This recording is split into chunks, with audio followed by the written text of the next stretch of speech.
All right, good afternoon, everyone. It is Tuesday, October 14th at 3:03 PM. So officially call this board work session to order. To start us off, we'll start with our roll call. And as a reminder, we go all the way around the building, the room, so that everyone who will be engaging in our discussion today, has a chance to say they're here. So we'll start, over here. Dave Larson, Director, District 5. Dr. Conspitoza, Superintendent. Carla Luber, Director, District 1. Kate Cruller, Director of District 2. Eric Tishman, Superintendent Intern. Greg Sherman, President. Amber Mon, she, her pronouns, Director of Student Services. Who would you go to? I know. Joe Ponte, teacher, foster. Naomi Berto, Director of Communications, Equity, and Engagement. Scott Whitbeck, Chief of Schools and Academics, CM. Nora Gerloff, Community Development Director.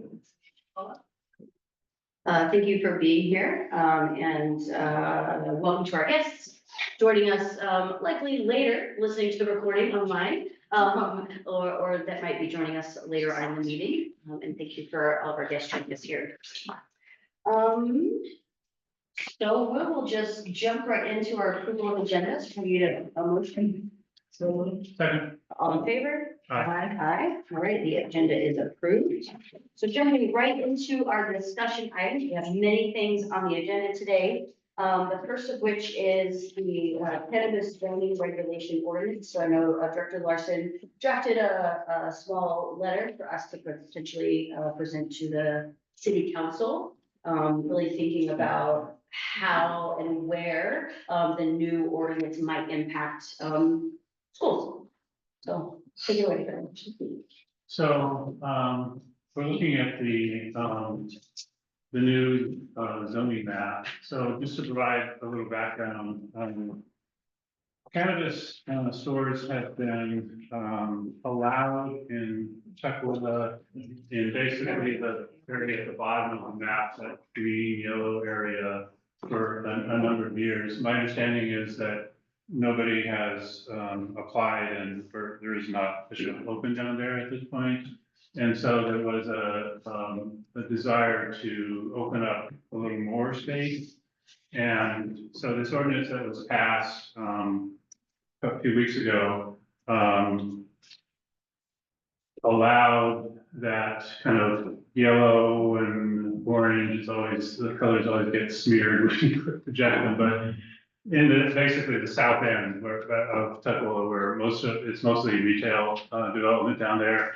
And then the area that's of most interest to me is there's a few little spots, and you can hardly see them, but there were 405 and I-5 are to meet, and it's on South Center Boulevard.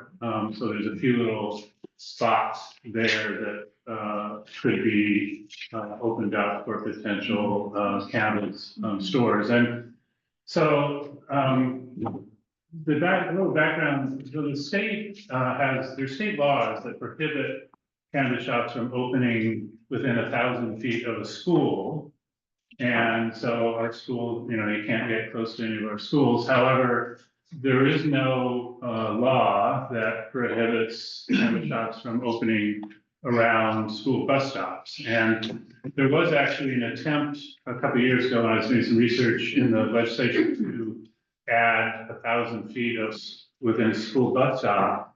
That did not pass the legislature, I believe largely because bus stops in general can be kind of dynamic. Now, in our district, I checked with our transportation director, Susie Kelly, and we really haven't changed bus stops for many years. So in Tukwila, it's pretty stable because we have mostly a developed area. And so the bus stops haven't really moved. And we do have in that little area in South Center Boulevard, there are buses that go in that area.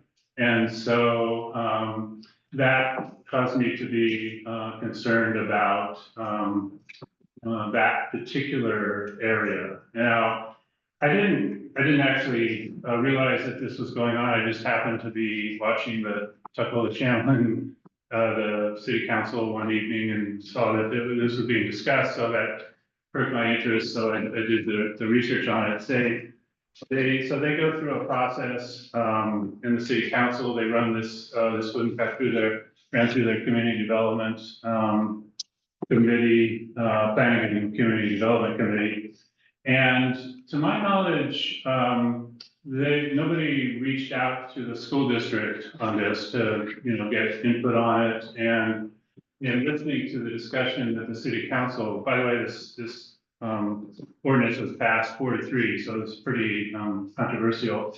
There was, a couple of council members, felt like there wasn't enough outreach in the committee process to make sure not only with the school district, but also with maybe the faith communities. I know, for example, there's a Buddhist center that's not far from that area around South Center Boulevard. I have no idea whether they, weighed in or would want to weigh in on it, but there was some discussion that probably needed to be a little more outreach, but that got dismissed and the law passed or the ordinance passed anyway. So just thinking about from the school district perspective, I was a little concerned that we could end up with a cannabis shop opening, relatively close to a bus stop, and I don't think, that concerns me. I don't think our students need to be, these purchasing cannabis is illegal, of course, for minors, and putting that, in a place where they're gonna be there kind of every day, looking at this is probably a great thing to do. And for all the same reasons that you wouldn't want it within 1,000 feet of school, you probably don't want it close to a bus stop either. I'm also, I was a little concerned about the city's council's process. I don't think they did, listening to the discussion, they weren't, they kept it out of, Tocqueville International Boulevard, which where we have lots of buses going. They kept it out of Interurban Avenue, where we have a lot of buses going. But this was one little area, I'm kind of concerned about that. The areas south are actually, a lot of that area is actually not in the school district anyway, so it doesn't really matter. And it's almost all retail area down there anyway, so there aren't buses running around. And whether the retail wants those shops close to them, that's their business. We're not going to get into that, but anyway, so as a result of all that and the fact that it did pass, I thought, so this is the letter that kind of I put together for me. I'll send it in. If I just send it in for me, that's fine. If we want to send it in as concerns coming from the school district and or the school board, we need to vote on that. But my concerns are simply that, as they go forward, they still have to go through a cannabis shop, will still have to go through a process to be approved to be in this area, one of these areas. And also, I think it's probably fairly safe to say that the cannabis industry could very well come back in the future and ask for maybe more areas to be opened up potentially, in which case I think the city council should be aware that it would be good if they reached out directly to the school district and asked for input as they go through their process. So anyway, that's kind of what I've incorporated into the letter, just to kind of, the goal here is to just make them aware of these things. So when they're, thinking about this now and in the future, that they can take these concerns into account. So like I say, I can, I can send this in to the mayor and city council just as me, type of a citizen. If other people are interested in doing it as a school board, we would need a motion and a discussion to do that. So either way, it's fine with me. So that's why I'm bringing it forward here. And I just wanted to be everybody to be aware of this issue and can decide how you want to do it.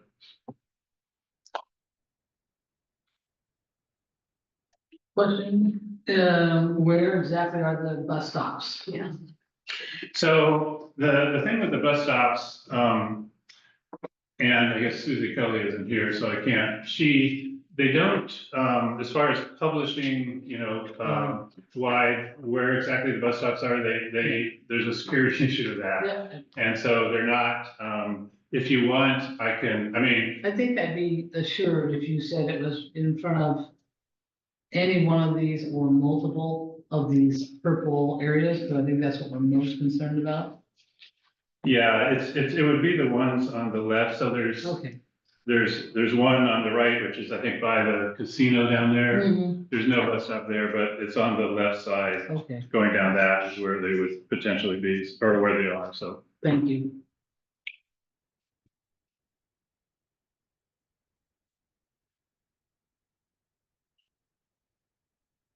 Um. I mean, I think I'm not opposed to signing on to this with you.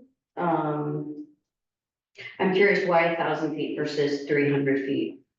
Like somebody. Yeah, the 1,000 feet, that's what state law is. Okay. Is the 1,000 feet, the 300 feet is within, that's against state law, it's in 300 feet of a public transit center, which is, that's not necessarily a bus stop, that's, like, Like the rail station. big, like, rail station or something like that, so, but, yeah, like I say, there was an attempt to put it within 1,000, the law, within 1,000 feet of the school bus stop, but it didn't go, and I think it's because of the dynamic nature of bus stops in a lot of other school districts, that, they didn't want to do it as a state law. So as far as, so 1,000 feet, that's like 2/10 of a mile, something like that. I don't know where they came up with that particular number.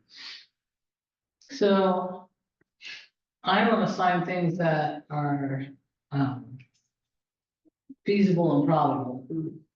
On the feasibility side, being a former council member, everybody says, well, we can always amend it later, we can always have an amendment, but I've rarely seen it happen. So the probabilities are kind of low that they're gonna revisit this and say, well, because there's one stop there, let's amend this, but they might, so I'm just gonna keep my hat in the ring for the moment. Yeah, I'm not, this is not advocating necessarily for an amendment. Yeah. It's just saying, here are some concerns, please take these into account, I mean. Particularly there's- next time, should it come up again? Yeah. Okay, if this is forward looking, then I can sign on quite easily, because the Yeah, next thing I was gonna do is ask our planning department head to describe what processes it would take to change what the conditions are now. And it doesn't sound like we need to do that. that's not, I'm just throwing this concerns, take this into consideration, And I'm definitely concerned. I have the sense, I don't know, that there was no outreach whatsoever to another jurisdiction when they were planning this. And yet they're here every, well, it's every month, every week. But there's an attempt for the city to continually communicate with us, and yet this came along without it being raised, and that doesn't feel like a full handshake to me. Yeah, and like I said, the discussion at the city council meeting, there were definitely city council members that wanted to take time to have a bigger outreach, and they got basically dismissed, but Yeah. so that was a concern, and I think it's a legitimate concern. Yeah, I think what would be interesting to me is, this, it may be some of the contents of this letter, but, had they come and talked to the district, what would we have said? And then leading with that, so basically providing our after the fact, input. And I think that would require obviously some input from the district team as well. So that then it's just really clear, like, hey, here's our stance. We wish you would have asked, you didn't, but here we're gonna give it to you anyway. We know that it might be we're not asking you to change anything, but this is kind of the stance, and Yeah, I think that would be a great. this is, Yeah. there's not a time immediacy on this, so if we want to do that, I'm fine with that, and come bring it back again. Dr. Joe, what are your kind of initial thoughts on that?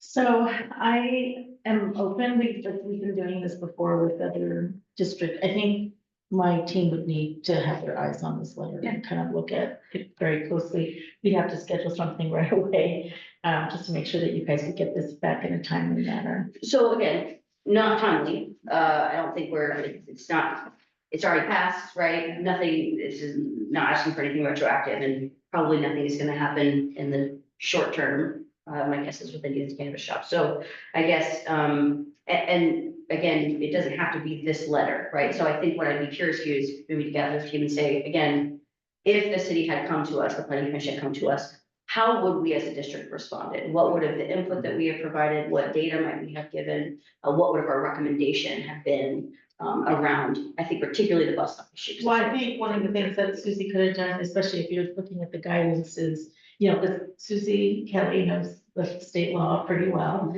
And so we would sit down and look at the map. She has to do this planning every year and make recommendations. The only thing that I worry about is because the bus stops do change depending on if there's new housing, if there's, you know, all of those things. And so the only thing I would ask is that, you know, so that's the hard part, because you can't ask.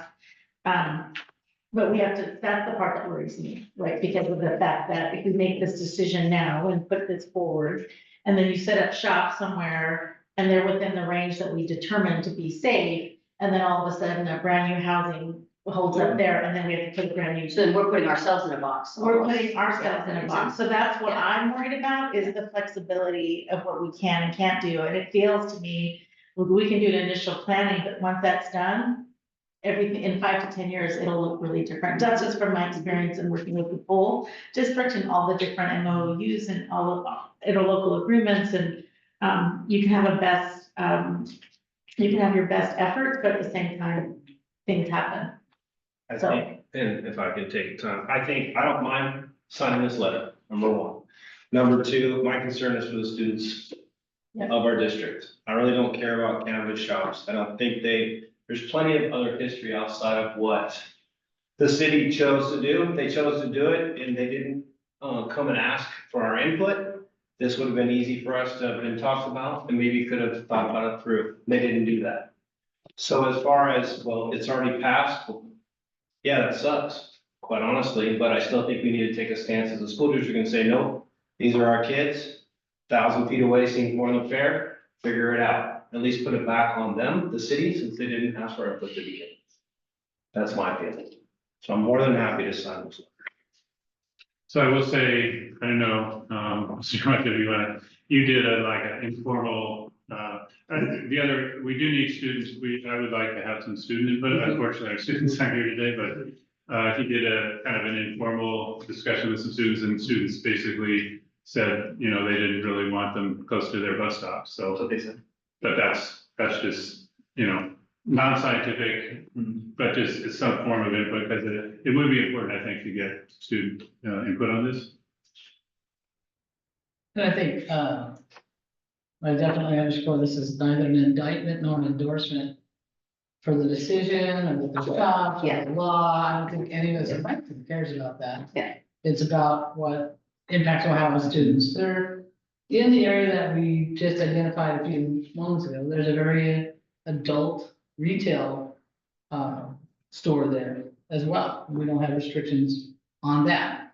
So, Yeah, so that's the other side of South Center Boulevard, yeah. and the other thing I think would be smart for us to do is to visit upon cities that already have these kinds of establishments near bus lanes and see if there's been any adverse, you know, impacts.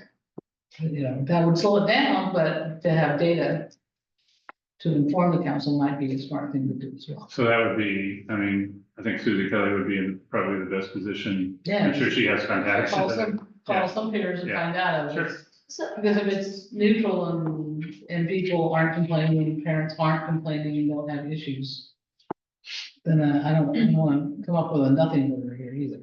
yeah, and I think I'm actually sitting, Dr. Bishop, with what you said of like, okay, so let's say we send a letter or a letter of some nature with this information, and then cannabis shop opens up and you pick a place. Then next year, we have an influx of students that need a bus stop there. Then what does that mean?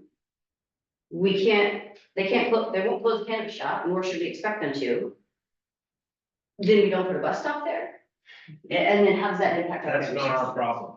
Our problem is our students. Our problem is where the school bus is, the students that are coming here, and that's what I'm saying. Totally. Whether or not the cannabis shop has to go down, that's the city's problem.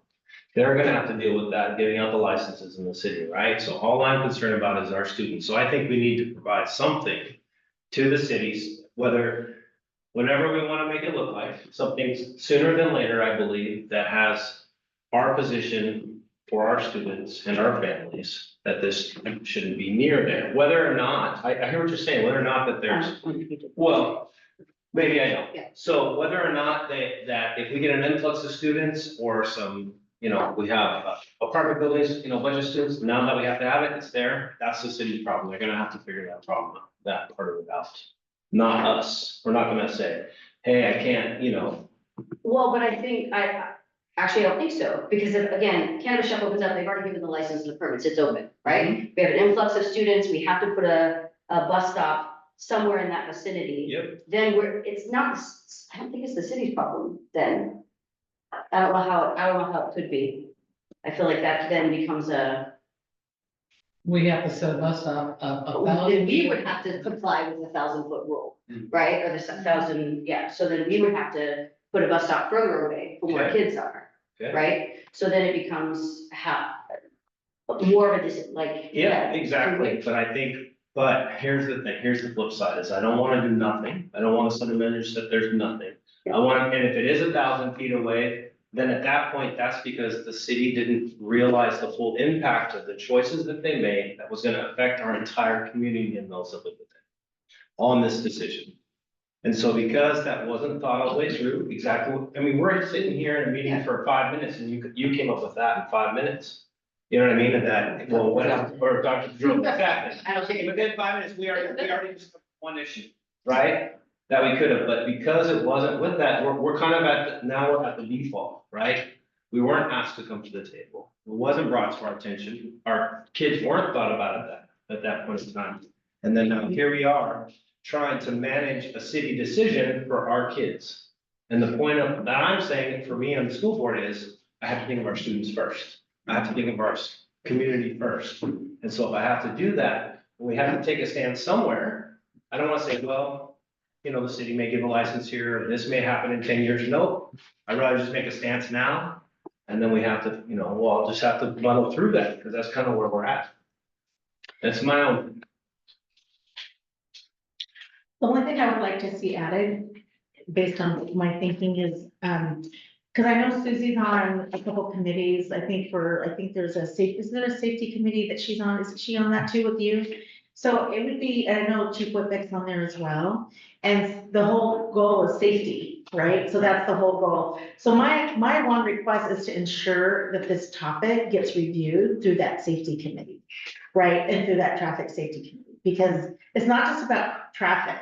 Traffic is one component of safety, but there's other issues around safety for our students. So my only request is that maybe we insist that we put the letter and state strongly what we believe, but also insist that there's a mechanism to do a quarterly review of safety, like through this process, right? And making sure that this is included in that. Because I think having my team at that table assures me a little bit that that'll be a conversation, and I know Director Kelly will be very vocal and strong in those meetings as Chief Whitbeck will, right? Yes, I agree. So I think So this is the city's. the safety- city's committee, paid yeah, safety okay. committee, and it looks at traffic and Yeah, yeah. various things, and Chief Trevor's on there as well, and I'm sure there's other members. I'm just trying to find a way to do both ends, make the statement and ensure collaboration. Great, so it sounds like we can make some updates, and then bring it forward for, maybe at our next meeting or the following, depending on. So you wanna add whatever. Yeah, I whatever can add that in there, and I'll make sure you know Director Kelly as well. So I just have one more question for planning department. Are there any, like, we've got 10 cities and tiny homes and all kinds of various businesses, et cetera. Are there basically house rules? Like, I can walk through, and I have them lately, any set of apartments or houses, and you can smell the smell of this being consumed, wafting through the air. So it's not like our students go home to apartments and don't have exposure to some degree on this. However, what I would like is, I don't know, because I don't go to these shops, if they're trying material inside the shops. Is it like going by a restaurant where it's wafting through some chimney to attract people? Are people illegally imbibing in the purchase in the parking lot in their cars? Or do they pretty much encourage them to go home? Here's the product, go home. That's where you legally are supposed to be consuming this.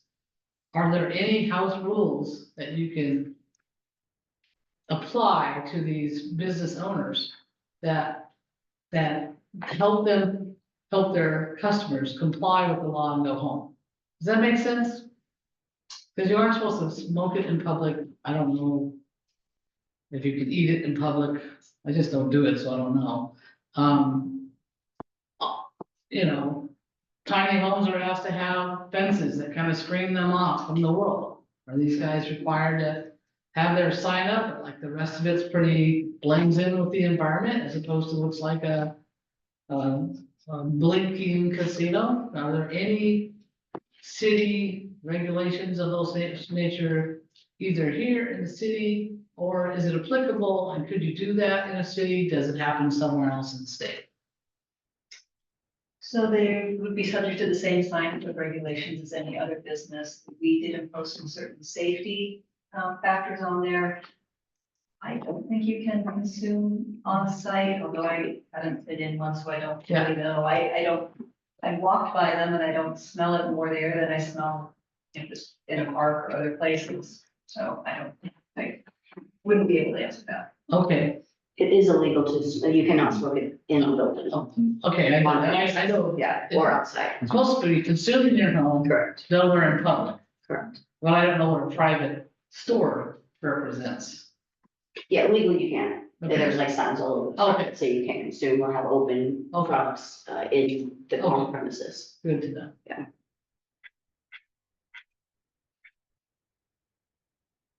That would be it, just visibility. Okay, so we'll work on a little bit of a redraft of the letter. We'll have some more time to discuss it, when that comes forward, at one of our next two meetings, kind of depending on the timing and when it's able to get done. Great, thank you. All right, so next is our strategic plan end of year report. Super stoked for this presentation. Thank you so much. All right, so Chief Whitbeck, is this you? I think it is a discussion, but Yeah. yeah, I'm happy to respond to any questions. Board. Yes, it's cheap. Okay. Yeah, so I can start so one of the big, I think, successes, which we should talk a little bit about is on page 11, ninth grade on track to graduate. So that was the one that, you know, we made significant progress on, and which is that particular indicator is I think really important for high school, because I've talked to a lot of high school students over the years that, you know, they had difficulty with the transition into high school, and they kind of didn't apply themselves very much in like their freshman and sophomore year, which definitely limits opportunities, and GPAs tend to go down the toilet, and so this is one I think the state has recognized. There's some statewide groups working on this. This is a really key one to make sure that, you know, we get students on track. So I'm really happy that this was one that, and I know based on the response to the question, there was obviously some focus in this area at the high school, which is great. You know, and we should call out, you know, the Urban League and their work. I'm curious, who is the re-engagement specialist? It's Mr. Is it Mr. Cross, correct? Is it Mr. Cross? Engagement specialist? It's mine. Yeah, that's right. What's her name? Say that again. Coach Holt, Coach Holt, okay, Monty. Monty Holt. okay. Sorry about that. I knew it was one of our coaches. Because that position has been fairly dynamic. We've had a lot of different people over the years, so I kind of curious, it'd be curious to know exactly, yeah, what kinds of things he's doing. Obviously, he's coaching his teams, but in addition to that, and then the focus on 3 absences, that's another big one. Absences is, and regular attendance is really important to this, which is great. And then, yeah, common planning time. So, the one thing that I did ask for, which, because I'm, this particular area in the past, there's a couple of questions that always come up here. So who's not on track and what courses are they not? So this is about failing a course. So if you fail a course, then you're not on track. So which courses are being failed? And typically in the past, it's math and science have come up a lot. I think that's been dynamic a little bit. Recently, I see sometimes it's English and different things, and then which races and which programs, all that, because we need to drill down into it. And so, I was asking the question about race, and the nice thing about this is that if you look at who increased the most, it was, African Americans and Latinos, which is great because there was a focus on that. So that's good news. The one concern I had when I looked at this and the past trend data is there's a couple of groups that went down. And that's the Sioux Gardner and White Sioux. So, we of course want to be raising up, but we don't want to be having, other groups falling down. And I don't know if you can't, this is 1 year, so I don't want to make too much out of a 1 year trend, but we need to be careful and not make sure that we're just kind of ignoring some groups as well. But, having said all that, we're almost at 66.8, that's almost at the state average for this particular category. Anytime, a high poverty area can hit the state averages, that's something to celebrate. So I just wanted to make sure that that was really highlighted, because for me, that was one of the highlights of this session, and it says a lot about what's going on at Foster High School. So when I read through this, there's some ups and downs. They aren't really high percentage variables going on. And so I'm just going to go anecdotal on you and say, which of these, you can pick 1 or 2 scores that you're most proud of, and which 1 or 2 of these scores there's disappointment and you're going to put more focus on. I think one of the ones that Director Larson called out, I would have to say that we agree on that totally. The big growth of the 9th graders on track to graduate. And then if you see what that means is, like I said, having passed other classes in 9th grade. So For me, I'm gonna have the anti-racist discipline goal. That was a heavy emphasis for us. yes. We made sure to work with our principals included that in their school improvement planning processes. All the leadership teams, it was a big area for them. And so, for us, we're monitoring that very closely, especially in our elementary schools, because there was some discrepancies there. And, there were some systems errors. And so, so we were really thankful that we met our goals in that area. We still have room to grow. You say meet your goal, but it doesn't mean we met our vision, right? So just being really clear that we're meeting our goals. We haven't met our vision, but I think that shows the efforts of the school teams, that they're talking about it, thinking about it, and really trying to address it in a systemic way. And then the second question was, what are areas of concerns? Yeah, what areas that you want to focus more on and improve? Well, I'm gonna go ahead and add, and then Scott can piggyback on that. So for me, and I shared this already in the spring preliminarily, we talked about how our MLOs are serving, and so just for consistency.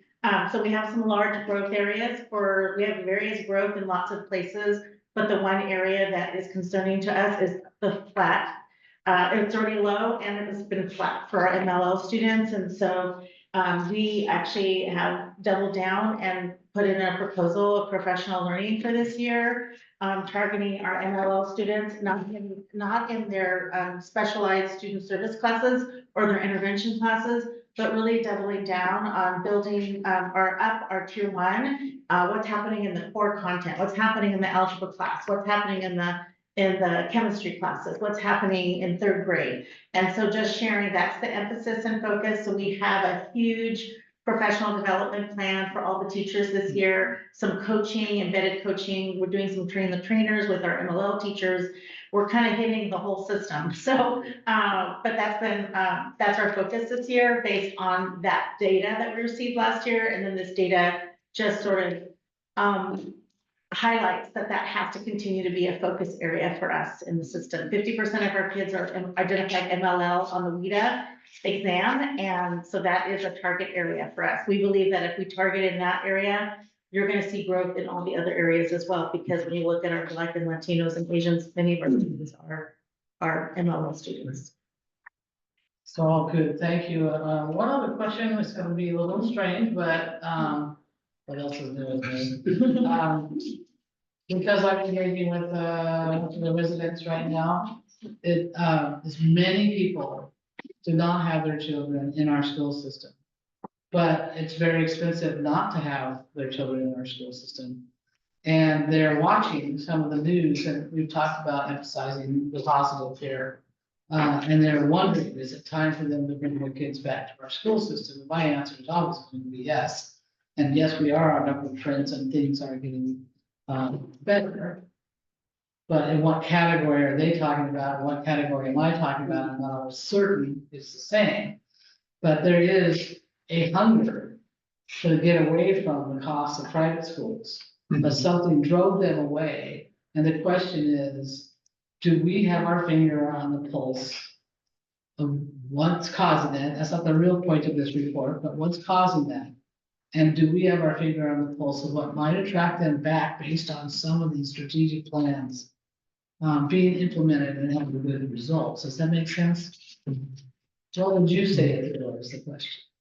One thing I think we're doing, and credit to Director Burgo, is making a concerted effort to publicize more broadly the shining moments, the shining lights of our district. We have so many that I think without that extra, the effort that she has been dedicating, we just have to rely on what other news media, and usually that's not what sells, so we don't necessarily hear that media, that Director Burgo has made a point of, frequently putting out pictures of students, staff, successes, special events going on. I think that's, the parents then would see those and say, okay, that looks like the school that I'd be comfortable having my children at.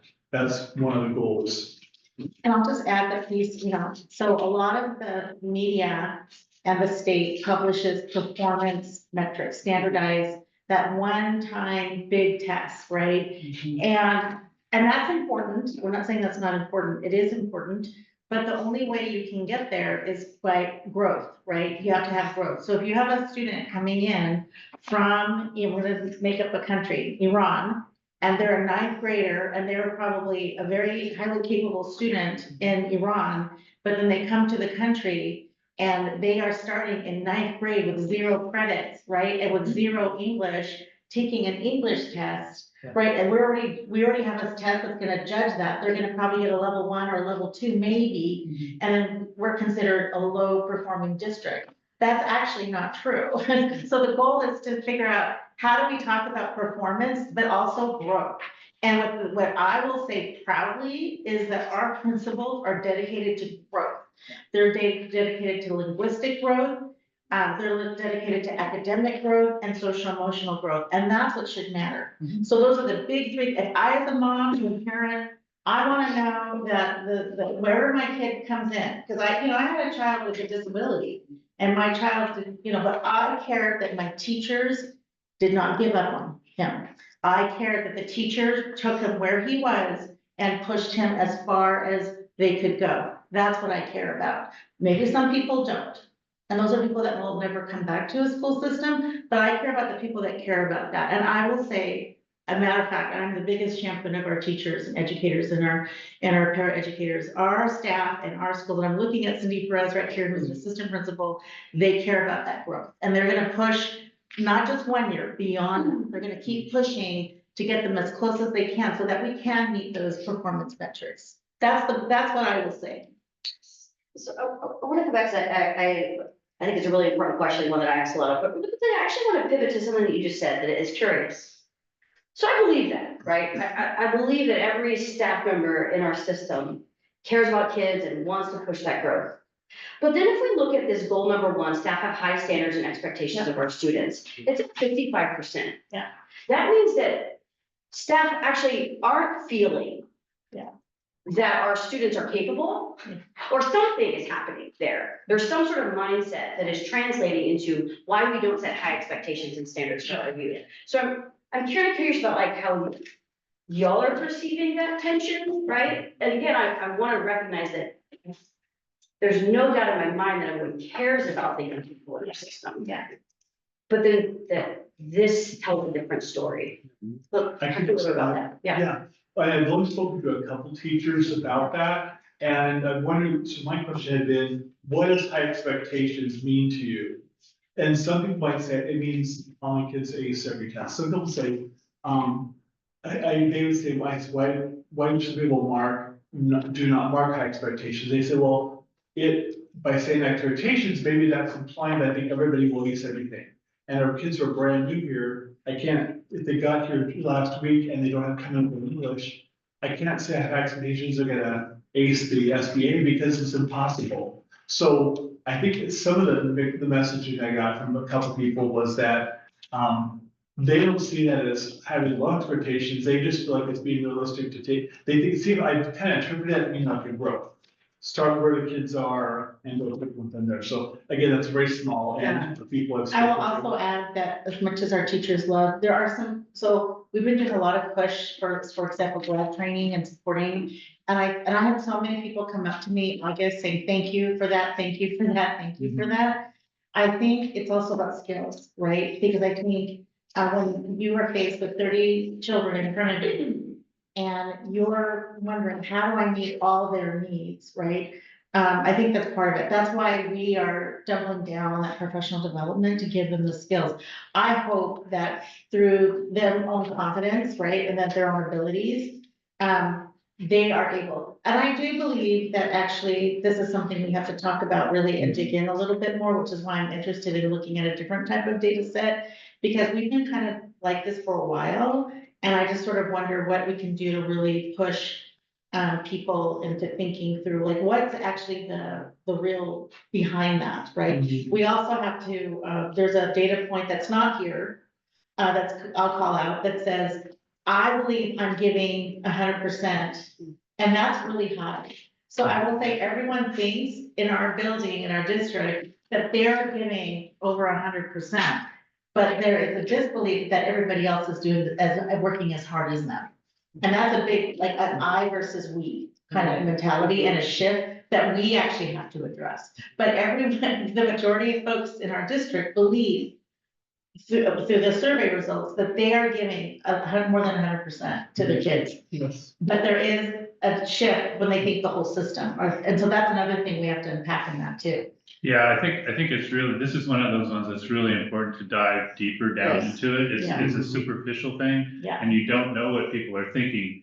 And so we need Yeah. a much deeper dive Yeah. into that, which I Because this is completely so- agree. Yeah. People Yeah. step into Yeah. what other folks sometimes believe that they can do. Yeah. Right? And so if, Yeah. and I can understand to a degree that mindset, but I'm also like a person that's like, you have really high expectations and you say, here's all of the millions of supports I'm gonna do to help you reach that high expectation. If you don't reach it, that's okay, we're still gonna try really hard, we're gonna try really hard together, right? And so, you know, if it is in fact true that it's more of a, well, we wanna have realistic expectations, okay, I can understand that, right? But again, we also wanna like, again, see the beauty in it, like that is inherent in all of our kids and all of our scholars before they can even see it in themselves, before the test scores will reflect that 5 years down the road, you know what I mean? Yeah. Because the other interpretation of this is, you know, do we believe that our system provides sufficient support to achieve those For sure. expectations? Yeah. And the answer is no, Yeah. but it doesn't stop us from pushing, so, yeah. And I think we've also heard directly from our students. I mean, about two years ago, I think when I started one of the few committees that I started at various points, we actually had students that had left the district at the time that were still coming back because they wanted to participate in this group. And some of the feedback that they gave is we left because coursework just isn't hard, right? Or like, it's just really like easy. Easy maybe is a nice heavy word, right? So they even feel the impact of maybe lower expectations, lower standards. And, you know, if we're trying to do that for the system, right? Because we want to have a universal approach, we want to make sure that we're setting those supports for, you know, the youth farthest from, right? That opportunity. That's great, but we still need to make sure we're offering, right? Those really, really interesting. So what you said though, so I think that's so important. And that was actually about like, why are people leaving? And how do we get them back? And they want to come. I That's interesting. asked that question, I think probably, I don't know, almost every other board meeting when I first started. And kind of generally the answer that I would get was, well, they're leaving because of COVID or because of private school or because of this or because of that. When I was hearing directly from families, we left because X, Y, and Z happened. We left because communication at the time was really challenging, right? They gave really concrete answers and there was this ability, I think, for us to kind of dismiss those because the larger data was telling us something different, right? We look at these national trends and we see, oh, well, yeah, just lots of people are shifting their mindsets around public education. They're leading into charter schools, leading into other things. And so we would kind of like use those to really tell the story of our families, which just wasn't accurate. I haven't asked that question in a long time, so I don't think actually a report has come up where it's really like been relevant. But I think it's important to, you know, like what outreach is being done to families. And I know, again, the answer I got is sometimes we don't know because they leave and you just never hear from them. That I can understand. But like what outreach can we do, particularly to those that are still living in Tukwila? They move, that's one thing, right? Yeah. But like what does a school campaign, a district campaign look like to say, how do we re-engage those families? How do we go door to door and say, man, look at the awesome stuff that we're doing. We really miss you. We should come back. You know? So I think one of the, I would point to, that was in treatment, the other, one of the other goals that we met was the regular attendance goal for Hispanic and Black students. And so to me, attendance is really important because if students want to come to school, they will come to school. And if they're not feeling safe or they're not, you know, whatever it is, then it's going to be tough. I mean, even if the families are pushing them, you know, so one way to, you know, I mean, if the students feel this is a safe place for them, this is a good place for them, then they will figure out how to get to school.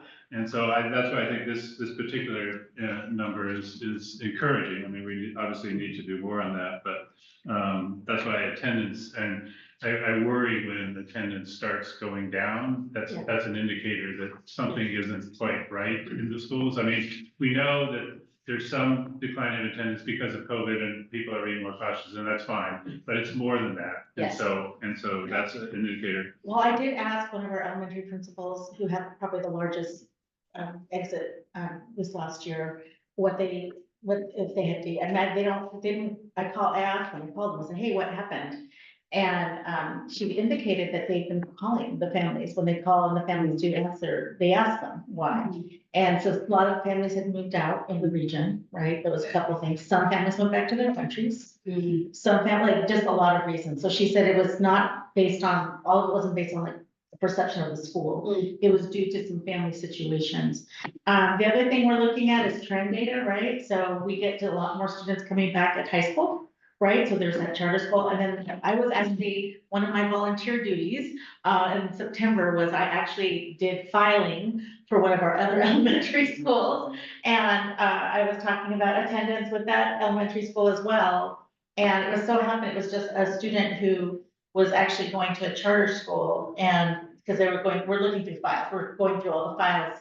That's what my job was, to archive all their files. Anyway, which was fun. I got to hang out with the office staff, but their comment to me was, oh, they'll be back.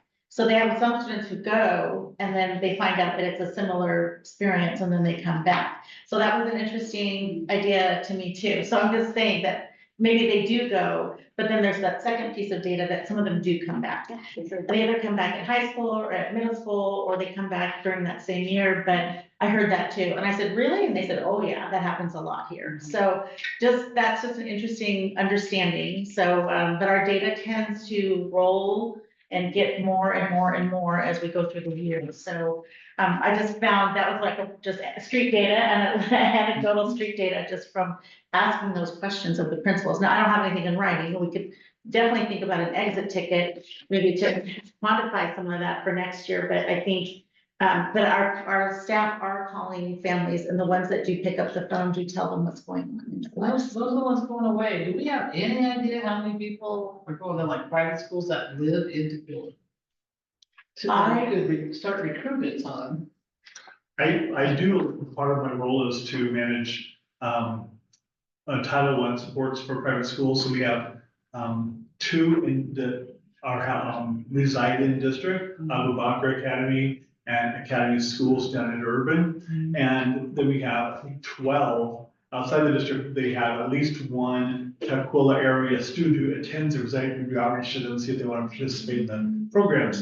But of the 10 or 12 that are outside the district, we have maybe 15 total. Most of the schools have like one, and just a couple of schools have like 5 to 8. At Abu Bakr, they have 17. Kids who, most of theirs come from Seattle, quite a few from Renton. They just have 204 students at Abu Bakr K, total enrollment, 17 are Tukwila area kids. I found that out because just the other day they sent me that spreadsheet with that. That's good. Yeah, that's been consistent over the years. Whenever that question comes up and it comes up at a different time, it's always not very many. Yeah. So, I think too, there's probably other things that drive a decision to go to enroll in private school versus maybe another option than public school, for instance, like homeschooling or even going to districts. I spoke to a number of people who do homeschool, and it was interesting as their kids are getting to the high school level, they're concerned is they'd like to get them back into our school because they're worried about them missing the high school experience. And right now, if you're hanging out in this high school, which is easy at the door to talk to them about, lots of change, you know, in just talk about our sports, the esprit de corps in schools, the attitudes of people are so much different than they were even 4 years ago. It's really exciting to be around here right now. So it's easy to have a conversation with them and say, it's coming back. I don't know what the magic, the lightning in a bottle is for our football coach, but maybe it's a thing where we could talk to him and others about what they think inspire. It'd be like talking to Coach Carroll, to me.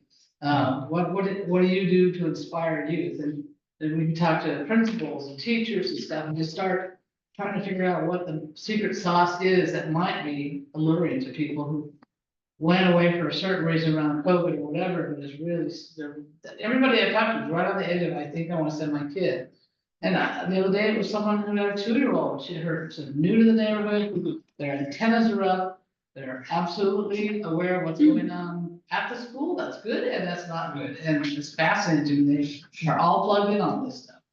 Also, some of the people who have their kids going to private schools, they basically said, well, this neighborhood, pretty much all the kids are going to, I don't know where it is, St. George.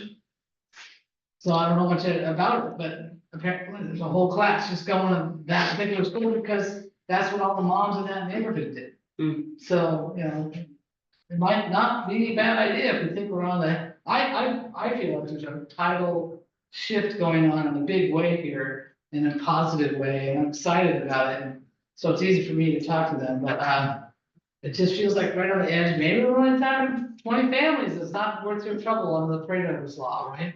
On the other hand, maybe, you know, by word of mouth, they start coming back and go, no, it's actually cool. So 2-year-old, they said, you know, you can come into a school where they have all the love going on, and your kid's gonna come out of school possibly bilingual and more attracted to corporate entities and all kinds of organizations outside when they finish school. She said, that's great, because at church she's learning Spanish right now.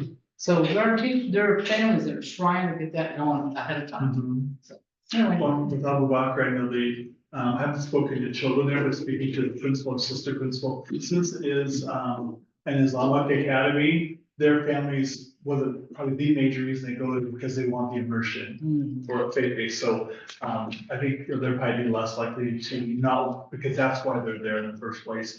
You asked about homeschooling. That's one of the areas in my department. And this fall, so far, I received 2. notices intends to participate with parents. Okay. So, That's not bad. no, this has been way more so. That's what, I also wonder about impact as a charter. I don't know how many technical kids they have at their school. Last time I checked, it wasn't that many, but Just a small number probably, yeah. I was thinking of, when I talked about this visiting impact and just checking it out, I mean, it doesn't hurt, right, Yeah. to check it out, so we've talked about that at one point doing that. The timing for that would be probably January, February, which is when families are making decisions, but just kind of learning about their programming and things like that, just wondering. Yeah, they have a big campaign where they advertise, so we got their advertising, so. Yeah, and I actually happen to know one of their leaders, so, yeah, I just thought that would be interesting to learn about it. yeah, the other, just to, in keeping in line with Avabak, is also Seattle Christian School. It's another faith-based school that takes, and yeah, those folks are probably, they're going there because of the faith-based Yeah. orientation of it, and Same with we're not gonna that. compete with that. Yeah, Yeah, and most of the out of district private schools that have, smattering of technical kids, almost all of them are faith-based, mostly Catholic. And St. George, or St. Bernadette and Seattle Christian are the two that have more technical students, but one has like 5, one has 8. Yeah. And there are other schools that have 1 or 2. So I wanted to just bring up a couple of issues. So the goal around AP coursework, so, we should probably, so Foster High School is moving from AP to college and high school. So we should probably just change the wording on that. So I mean, you're already including it in the data, but maybe that wording change to say college and high school because, because that's where, and actually, that's right, we have running start as a separate one. So anyway, that's just that. yeah, okay. The other, just a comment on, the challenges and Dr. Rose was talking about the growth. So, we still have some pretty low, growth scores, but when I was looking at that, we have there's a number of initiatives that are going on, right now. We're implementing the new math, and this, for the SBA, this is mostly elementary and middle school, because that's where the tests are given. So, we have the new math curriculum, we're looking at the reading curriculum. So there's a lot of stuff that are going on that hopefully we'll see some, that are in the works. Those last was our first year of implementation. Yeah, if in the works. So that's what I'm encouraged about. I mean, it's not like, it's not where we want to be, but there's things going on that are directly, should directly impact that. So that's good. And our curriculum council of educators participating, we are leading the process of piloting and so recommending new ELA materials for K through 8. So there's a lot of interest in the committee because they recognize there's a big need for new materials and to be more comprehensive. Current program, the materials don't really address phonics book awareness, and that is just really problematic. The kids who come up don't really have phonics because it wasn't part of the ELA program. It's what teachers have been able to just create on their own. So we're looking for programs that are comprehensive, the whole balanced reading program, including supplementals as needed to make sure the teachers have the materials that covers the entire scope of literacy. And that in combination with the MLL focus, I think is gonna push. Which is good. So I'm glad to hear. So we have a curriculum council now? Yes. Okay, so we have all the members on the board, and are we gonna see a presentation of what they're going to be recommending to the district? Is that something that we are planning on doing? Great. It will probably be June or July because it will take that long because first we have to go through a search process of publishers and materials and dig through. We prioritize what we want to see. Students who are materials that represent and have dignity for our community. The materials are much more narrow focused. The OSPI does have a site we go to that has material publishers. They have already screened for the things that most districts are going to want to see. But it's like 15 or 20, it's a lot. So it's a lot of screening going through materials to see among those, which probably 3 do we want to pilot here. Then it's identifying which teachers in each school who piloting what. set up the parameters for what that means, how they're gonna collect data. So by the end of the pilot, which pilot will probably begin after winter break, be for a couple months, then we will convene and put together our data, see which are the strongest programs. And then that will become our recommendation to the superintendent and then to the board. Perfect, okay, so I hear the process, so Yeah. we'll see the thing in June for that, and then I remember we had a discussion too, because we're kind of on this topic, so do we have like the reading curriculum, the science curriculum for the elementary, we were trying to get that all focused in that too. It's the reading curriculum, it's the ELA, that's what they're gonna look at piloting. And then we do have the science, and that's in middle school, and we have math in the elementary, that's what we piloted last year. And And then, then we implemented, not piloted, implemented last year, Yeah. yeah. okay, so we implemented that, so are we just lacking on the reading? part Yeah, now? our teachers are using the materials they used before, or they're using supplemental materials. They're using the state standards, which is really the focus. And then, we have, ELD materials that support MLL learners.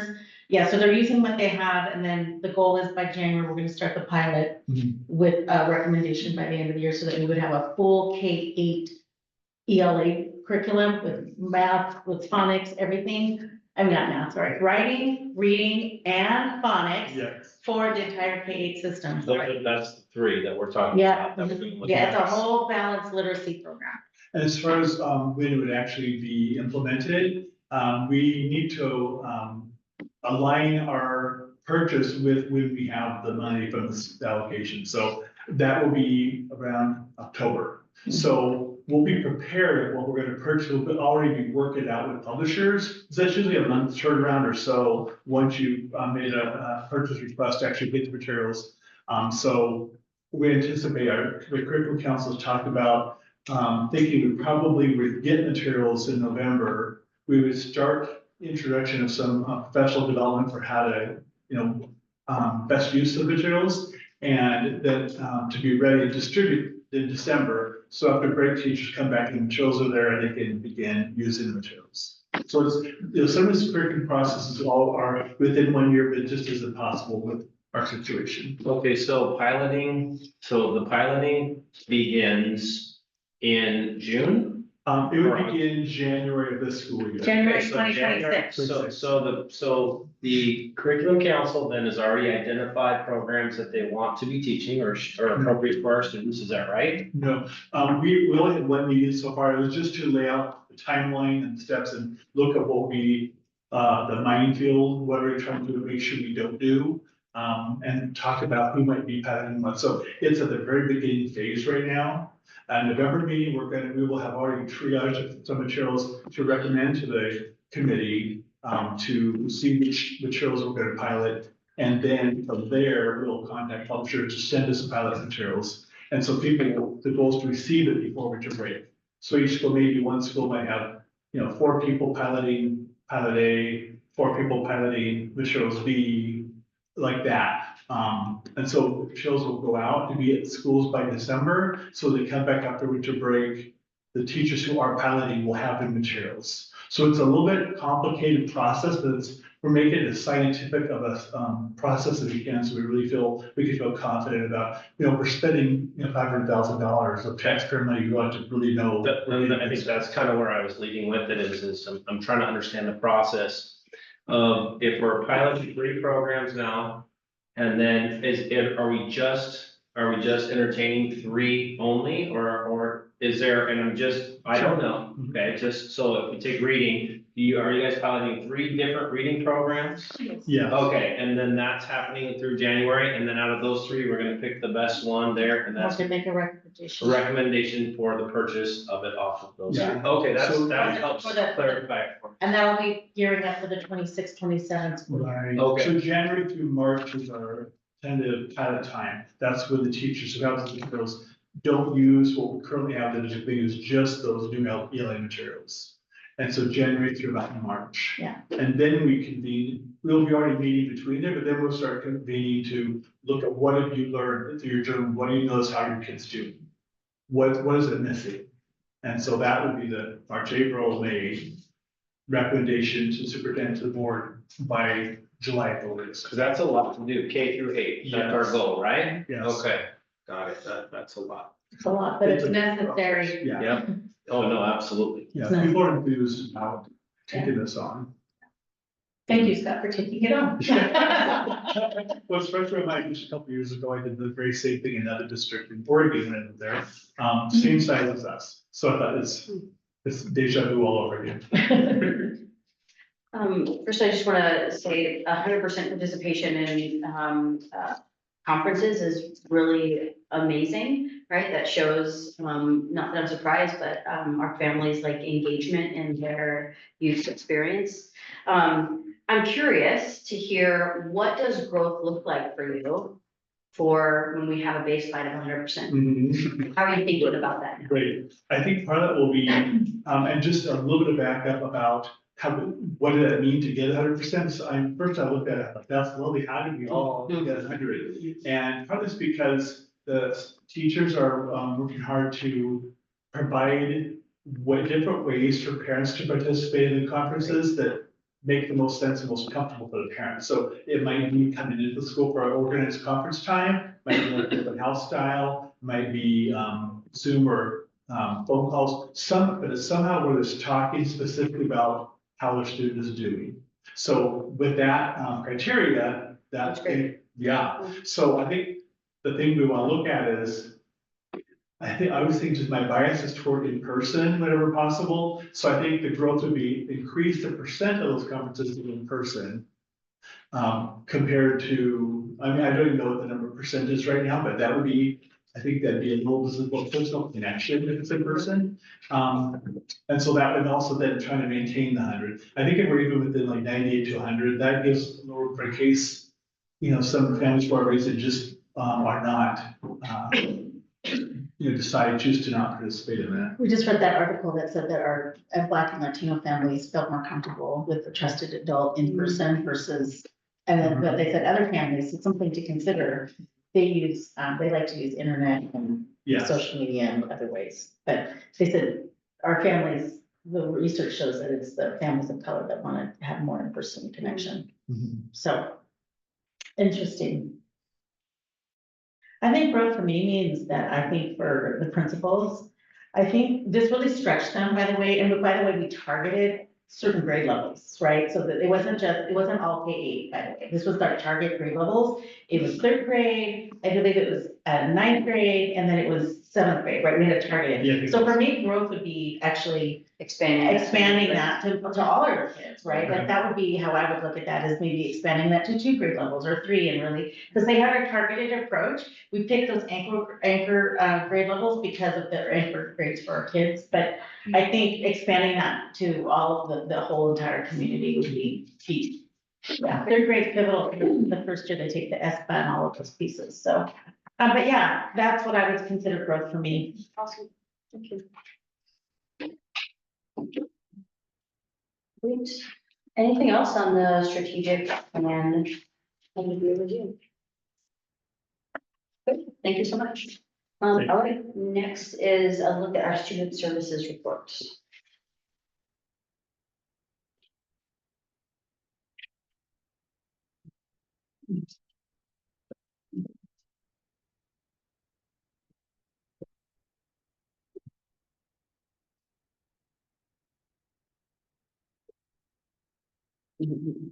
Congratulations to Marion Abdo. It's Yes. amazing. Yeah. She's amazing. Yeah. We're so lucky to have her. 2025 State Classified School Employee of the Year, saying it out loud. Celebrate as much and as loud as you want. Actually, Marianne got a shout out today on the OSPI webinar today for the whole state, so that was really cool. She's also on the opening page of OSPI's website. Yeah. Oh, yeah, right there. Great. Yeah. Yeah, Yeah, it's pretty cool. very exciting. Lord.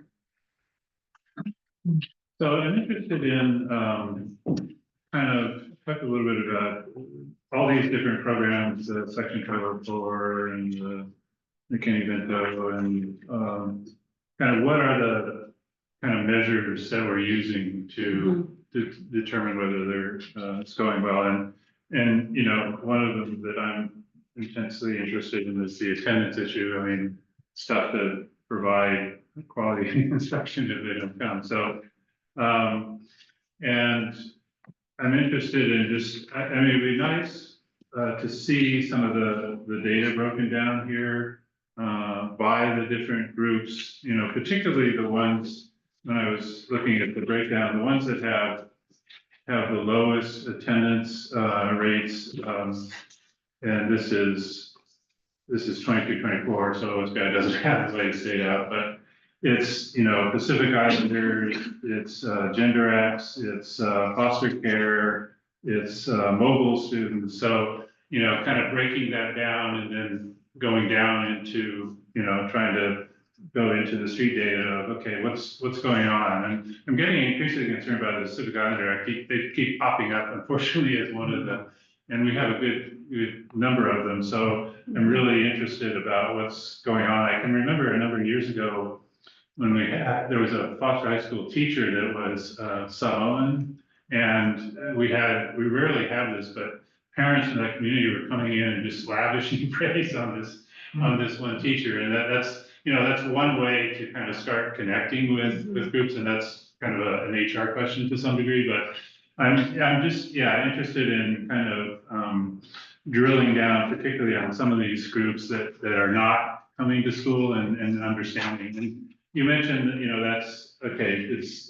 kind of in the works, and so great, but I'd be really interested in hearing as we go forward, you know, some measures of some of those groups, particularly on attendance, which is kind of tied to school engagement and yeah, these other ones that you're talking about. But that's, to me, that's kind of the number one. I mean, we can't really do anything if they don't show up. So anyway, that's just I guess my comment. I've covered that in the questions, and you said it's kind of in the works. So Yeah, Andrew Mon, Director of Student Services and Special Education. Much of the work that we're doing is like honing our systems so that we can bring alignment district-wide, so that we can look at things from a district-wide perspective through our teams. So with the human services teams, bringing them all together and looking at like, what are we doing in each individual school? Because individual schools are looking at their data. It's just now, are we looking at it collectively as a district and then making collective goals as a district around that as smaller teams? So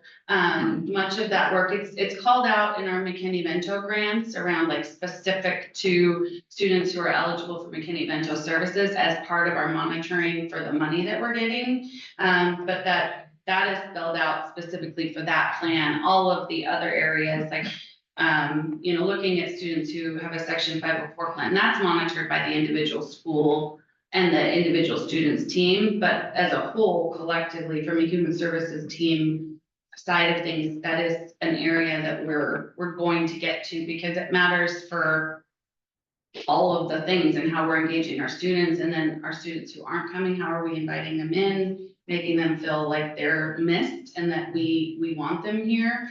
We can tell them that, but we have to also show them with our actions. I was particularly interested, the lowest one, which is the category I hadn't focused on a whole lot, is mobile. And so mobile, as defined by OSC, I had to look this one up because I wasn't sure what is a mobile. So it's basically if they've been enrolled for, I think, less than 150 days. So the entire school year is 180 or something anyway. So these are students, and we, you know, we're a pretty mobile district, like all of us around here. It's tied to income levels.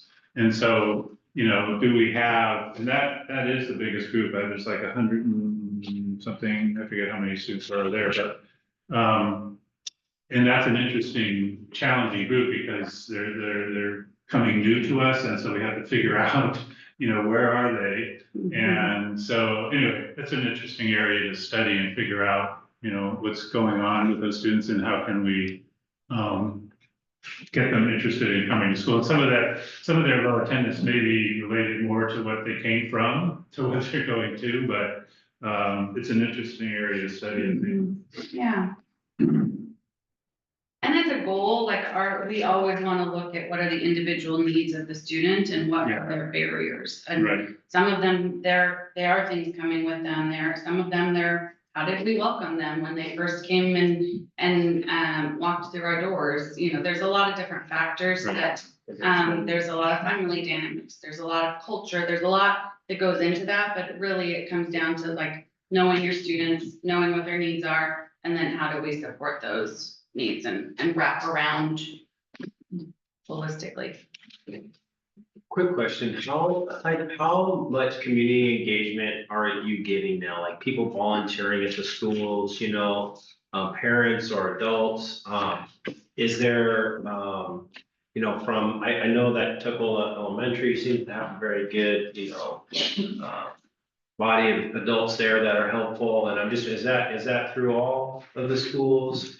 And then how does that, are we tapping into that? How's that directly kind of helping you? And is there a way that we can support the growth in that? When you have he's able to get out there and get the word out and do everything. So it's just kind of like, I'm wondering kind of where are we at with that?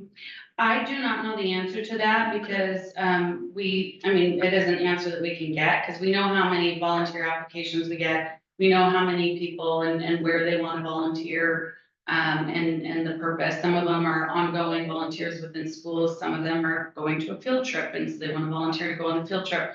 That's not an area that I monitor or track. Okay. And as you're asking the question, it is an area where we could potentially lean into as a team of like, how are we going to look at volunteers serving, how belonging and welcoming. And that, I think that's done at individual schools, right? But it isn't something that I'm looking at from a holistic perspective district-wide. But your question does make me think about what could that look like.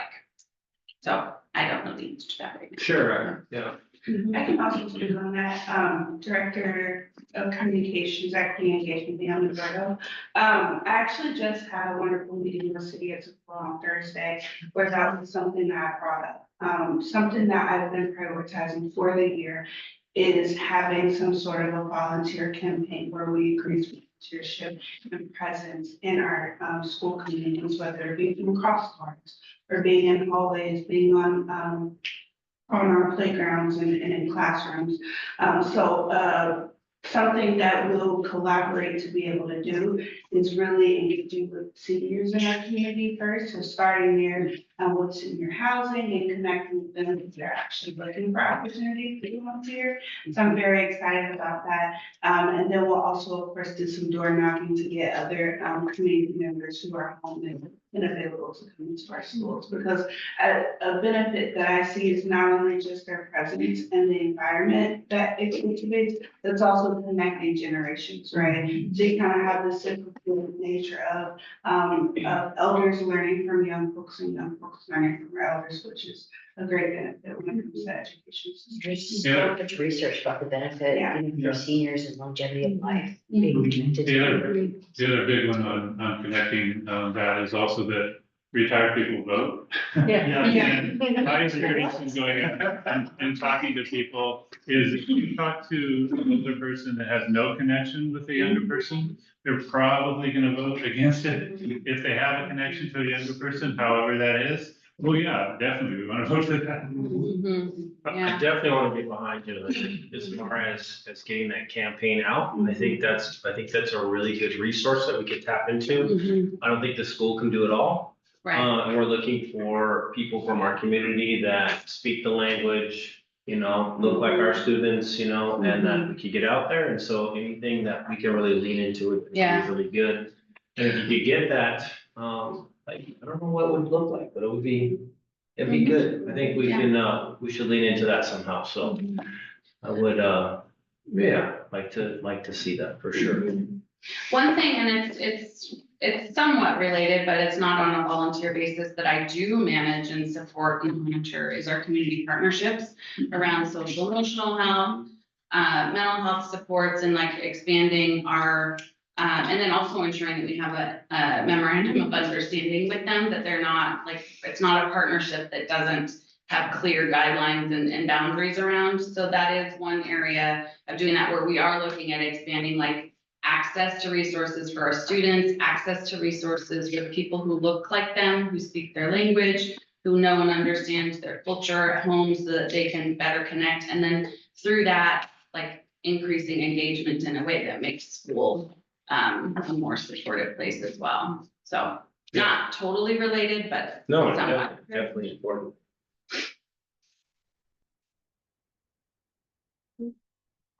So for students down elementary school level, does this cover all of that as well? So if you have a student, I'm trying to look at that 504 stuff. And I admit, I don't know who fits in what category when we have two different categories for special ed versus 504.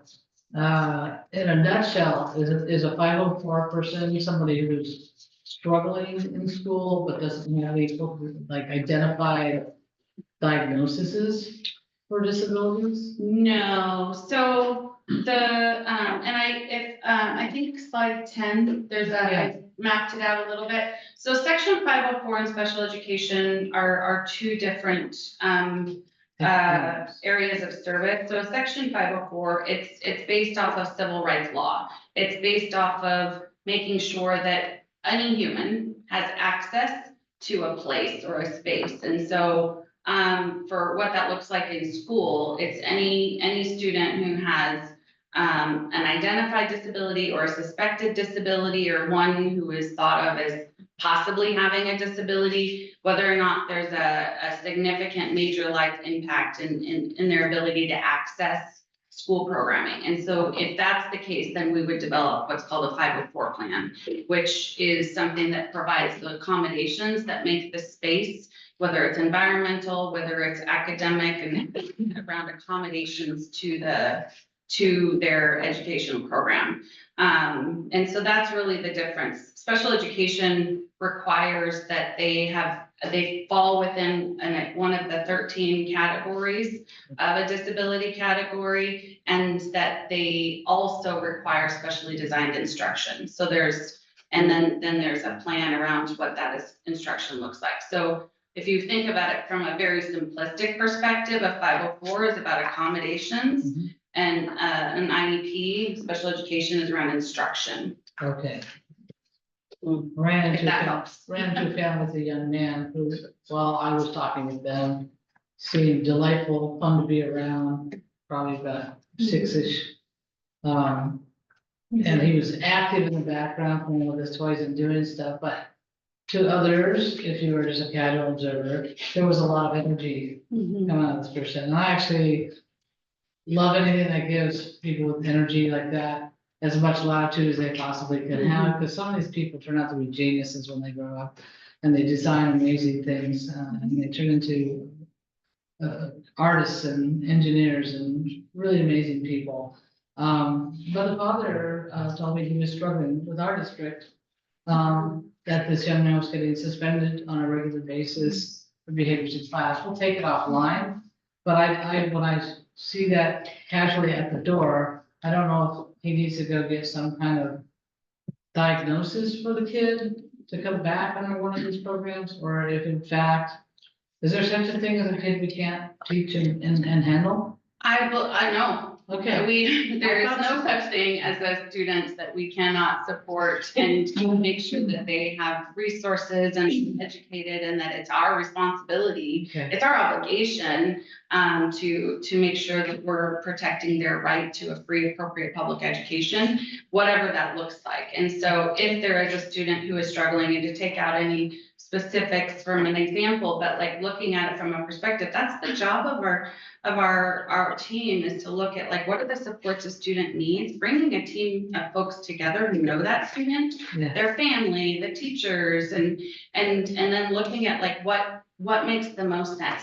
There are many people in our community, and in fact, Disability Awareness Month, national, and 1 in 5 people in the United States has a disability, but that doesn't mean that 1 in 5 people need a plan. 1 in 5 people need accommodations for specially designed instruction. And so really looking at it like a person can have a disability, but there might not be a need for an accommodation at school, and there might not be a need for, specially designed instruction, and they can, there's no adverse educational impact. And so that really is like the responsibility of individual school teams when there is a student who is identified as needing additional supports. And so if you look at the definition, I think it's the slide before, around, as far as that, so it's like the substantially limit the major life activity.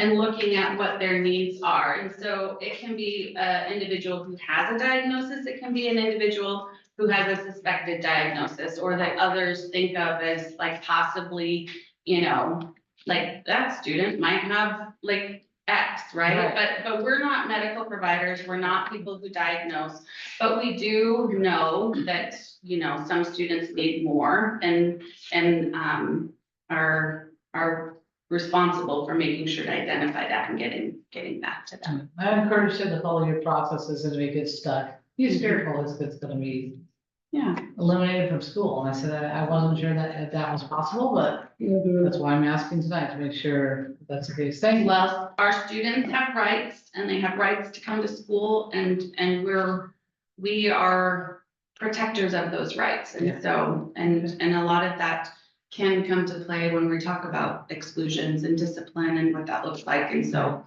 there are rights in place around how we support with that. I'll tell them to keep at it and I'll stay tuned.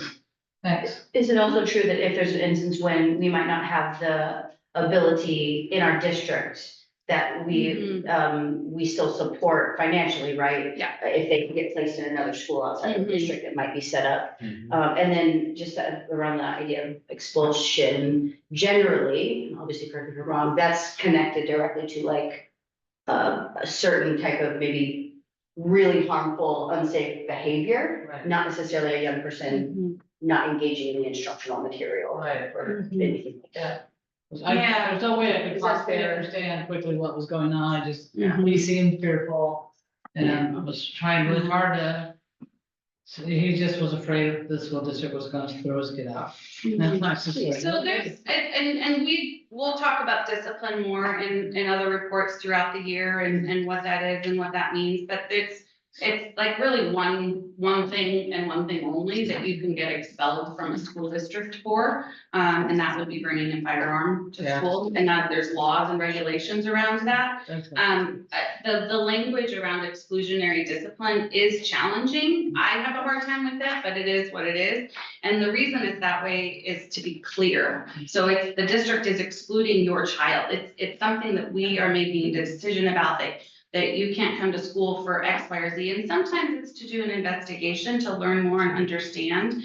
But that's why those rights and protections are in place for students and families to make sure that we are looking at. And then it's really on us to now on the back end, like, what are we doing to support that student? What are we doing to make sure that they are accessing their education? And there are, like, you said, there are times where and this would not be through section 504, this would be through special education, where if a student needs more support than what we're able to provide as a district, and we would look at that through an evaluation, we would look at that through extensive data collection and extensive review of what are the services being offered, then we could possibly come to a decision where we would look at like, what does a more supportive environment for this student look like? Okay, thanks. So I wonder, in this situation, you said he was like 6, what is our kind of our practice as a school district for parents to be able to advocate for their child?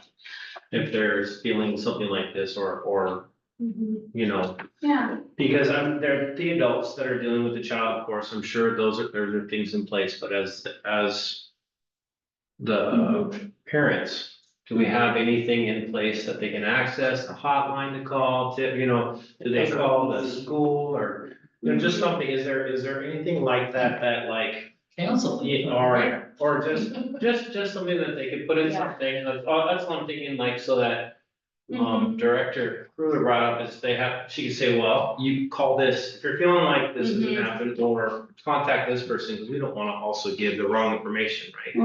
Right. What would be the appropriate thing to say? To a parent in that scenario, to reach out to their principal, schedule a meeting to talk about their concerns and say, hey, I want to meet to talk about this and then there's other things in place. So there are procedures, and especially when it's tied to exclusion. So anytime a student is excluded, there's a letter that goes home and it talks about appeal rights and follow-up rights and things like that. That's when there's an exclusion tied to it. If there's just an ongoing concern about whether or not like their student is being served and their needs are being met, then you know, they can always schedule a meeting with the school principal and then also we get calls at the district office if families are concerned and then, you know, working through that and supporting We through that. triage As that. far as, sorry, No, so you definitely try to triage that. No, absolutely. I'm gonna take this a little farther. So, my wife's parents are, didn't speak English at the time for it. And so it's very easy for the kids to fall through the cracks. And when you send a letter home or the phone number, there wasn't able to get that kind of communication. So how are we engaging those, especially if we're calling ourselves an ML district?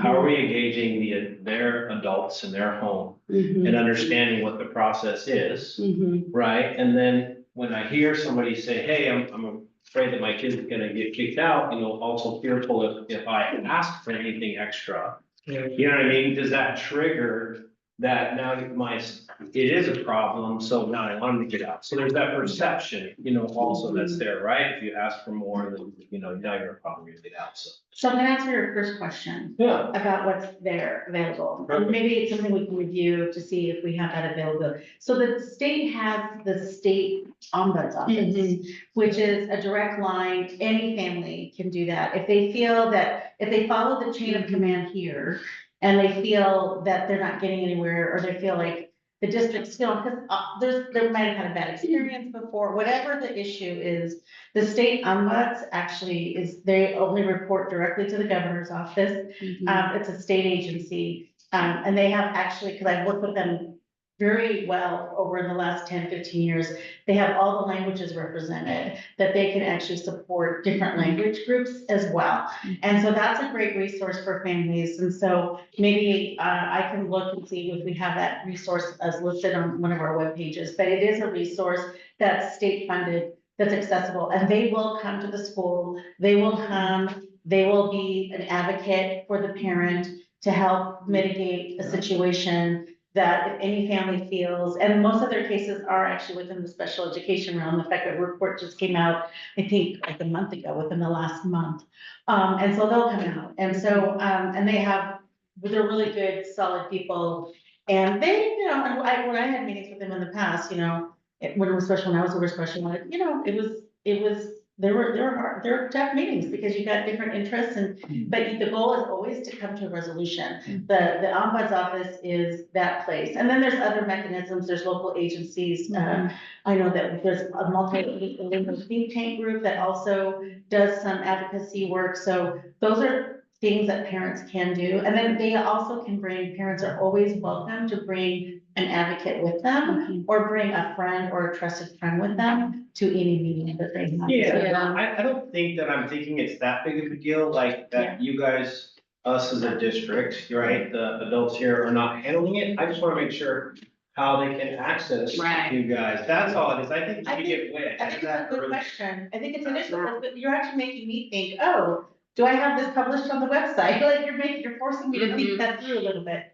and it is a goal that I have, like professionally and personally, to do more family education. Like we do need to make sure that our families know their rights. And so it is also our responsibility to do that. One thing I have started to do is invite all of our family liaisons to our trainings. So when we do our 504 annual training, I invite them because they're the individuals who are speaking directly with families. So I want to make sure they know the rules so that they can also like make sure that families are, so that's one area that we've you know, started doing more of last year and this year. But I definitely want to do more of that. I think that there's a lot of opportunity around family education, making Yeah, sure.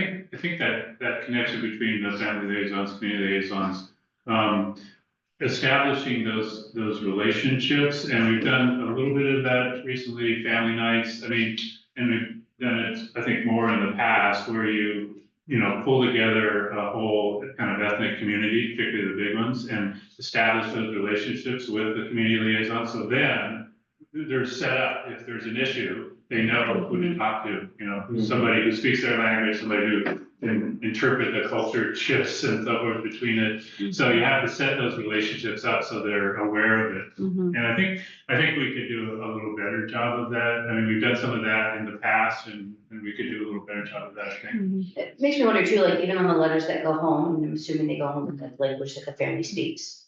But is there a contact information of the family liaison? Like that could be interesting too. It's like, here's the person that you can contact. It's not on those letters, cause that's not necessarily Their their job. role Yeah. to manage all of that.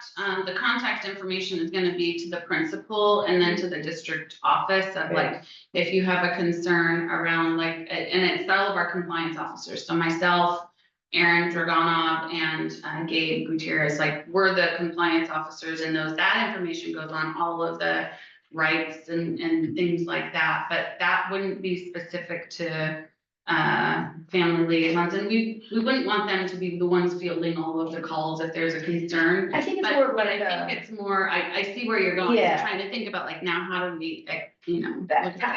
who's a connection point to Mhm. set up that meeting, right? Even, because, you think about, if you don't speak English and you're calling a principal that speaks English and doesn't speak the language that you do, how do you even get to the point where you can have a meeting, right? And so it's even, yeah. I think that goes based off of the relationships that a lot of families already have with the liaisons. Because of their presence and their visibility throughout the schools at various events. Families do have their work cell phones where they contact them at all times of the day and night. They do. Challenging, but It is it really shows the close connection and relationships that they have with these families, right? Especially families who do receive services, section 504 or IEPs. So I get a lot of feedback from our liaisons of them sitting in those IEP meetings and being able to interpret properly. But also to your point of district-wide communication and whether or not they're being connected with liaisons if they have follow-up questions. I actually have a system where I have with the liaisons where I send it to them prior to sending out to the community. Because there are moments where maybe something is translated improperly and they get a lot of phone calls inquiring. So every time I send out a district communications, I actually send it to the liaisons first to let them know that it's going out so that any questions that they receive, they already kind of have the answers to. Like an example is we're trying to recruit more. We have 2 new teachers. Starting our dual language advisory. 2 new teachers. We just spent today drafting our letter introducing the dual language advisory because we now have 3 grade levels for the program. So we have an opportunity to recruit more families. Spent all day today making sure the Spanish translation was great. Thank you, Ms. Para, for doing that and making sure it was perfect. And before, because you can use a translator, but I likely have people that can edit that and make sure it's in language that our parents really understand. So that's what's, and not use academic language and things like that. So we spent a lot of time today doing that because we want to make sure that we're actually advertising this right and getting this all going. And so a lot of time and effort we use talking points, which translates in 100 languages. We use, and Amber just purchased a new program so we now can send out all the IEPs in multiple languages. So we're making these investments to do that because we should be doing that. It's not like, we need to do that. Yeah. So we have all these programs to do that, but they're also not perfect either. That's because believe me, when I was principal schedule school, that was the biggest complaint I got from all of my people who translated materials. This isn't good, this isn't right, I know. So let's fix it together. So, yeah, we're working on that too, because that does take still some, it takes, it takes person, as we're all learning, right? Computers are good to a point. Yeah. You still need people's eyes on everything we send out, yeah. Yeah. And then we're thankful we have those eyes here. So, very thankful. I think you're doing a great job. You have a lot on your plate, 100% to do it. And I only am taking the small things as because you're doing so great, it just kind of makes me think, okay, what else? No, I appreciate. That's all it appreciate is. the So questions. yeah, absolutely. So Thank you. you have a big plate to balance. I can tell, so, and you've got a good team around you. Thank you. Mhm. Mhm. Thank you. Anyone else on this one? Right, thanks so much. All right, next is our levy committee discussion.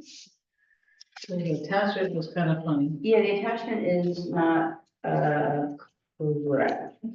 That's one way to solve monetary problems. I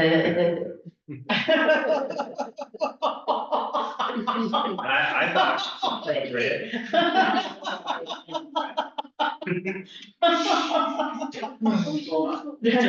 While you do that, maybe you can just kind of give a little bit of a verbal update about kind of what the conversation was like. Sure, Director Fuller and myself, Dr. Pedrosa and Amy Fleming, our CFO, had a meeting with Riley Haggard and Pat Larson, who were the chairs of the last levy committee. And so we have as presented, presented the supplement levy discussion. So we have this potential opportunity to go out in next year, I guess the first time would be February, and ask the voters if they want to increase the levy amount that we currently have. What we have, we're in the middle of a 4-year levy, and so this would be like 2 years in. And do they want to bump it up even more for the next few years, because the state passed a law that said, you know, we can charge, all school districts, not only us, but all school districts can charge higher levels per student number. And as we saw from the presentation from our CFO, first of all, if we do nothing, we're still going to get significantly more money to the tune of about 685,000 in 26, 948 and 27 and 1.3 million in 28. Just because when all school districts do this, when we go and ask for a levy, we ask for a higher amount than we think we're allowed to, because we're allowing for some growth to happen over the 4 years in terms of potentially students, numbers, or whatever.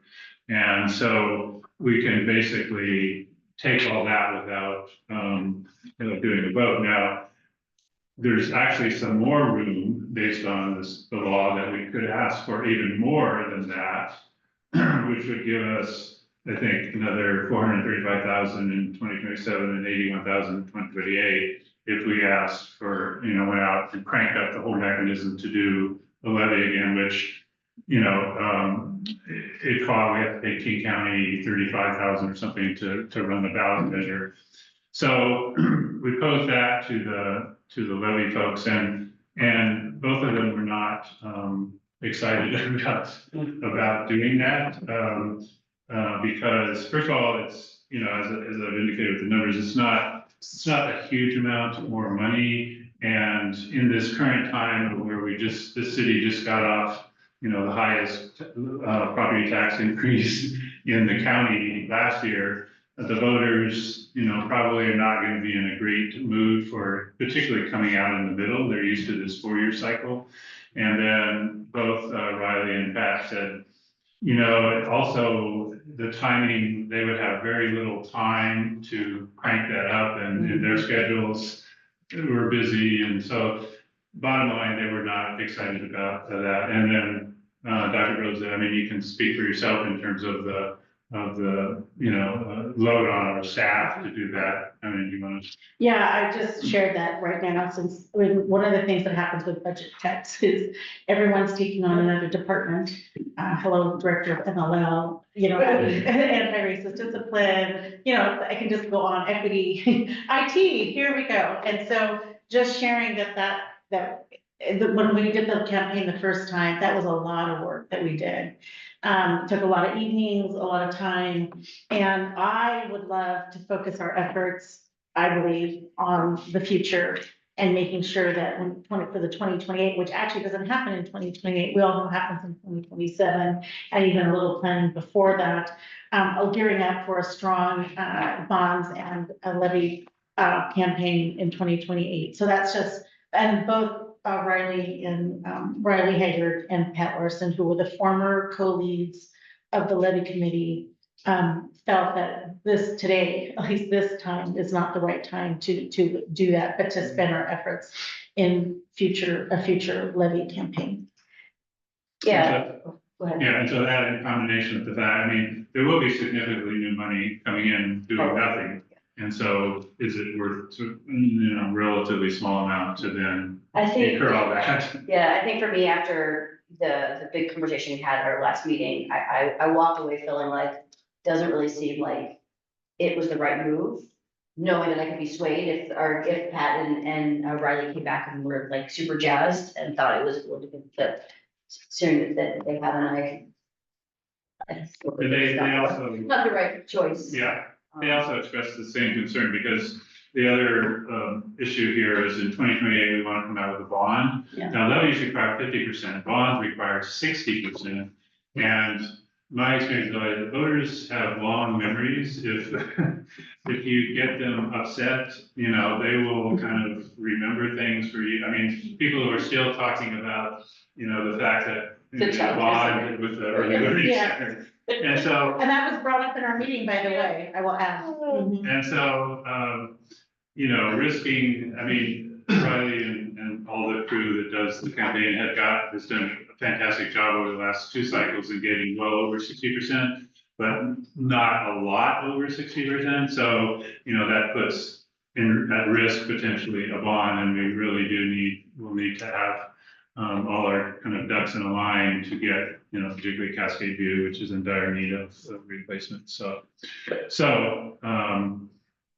the bottom line, I guess, is probably not do that. And then the next step, however, that I would like to see is we talked about getting our legislators in here. Once we've kind of made that decision, and then we have a bunch of data about what happened, all the things that got cut in the last legislative session, there's some new thing. I mean, we've got this new extra money. Of course, it's inequitable because it's going to come out of our local taxpayers, we're in a high poverty area. The wealthy districts are going to be able to do this fairly easily. But anyway, we should still have a meeting with our legislators to kind of review, all the things, because we did get cut. And another big one that's been coming up with a lot of school districts is one of the things the legislature did last time was to there's now a sales tax on services, which is costing, like the big districts, I'm already seeing numbers, $1 million a year or something.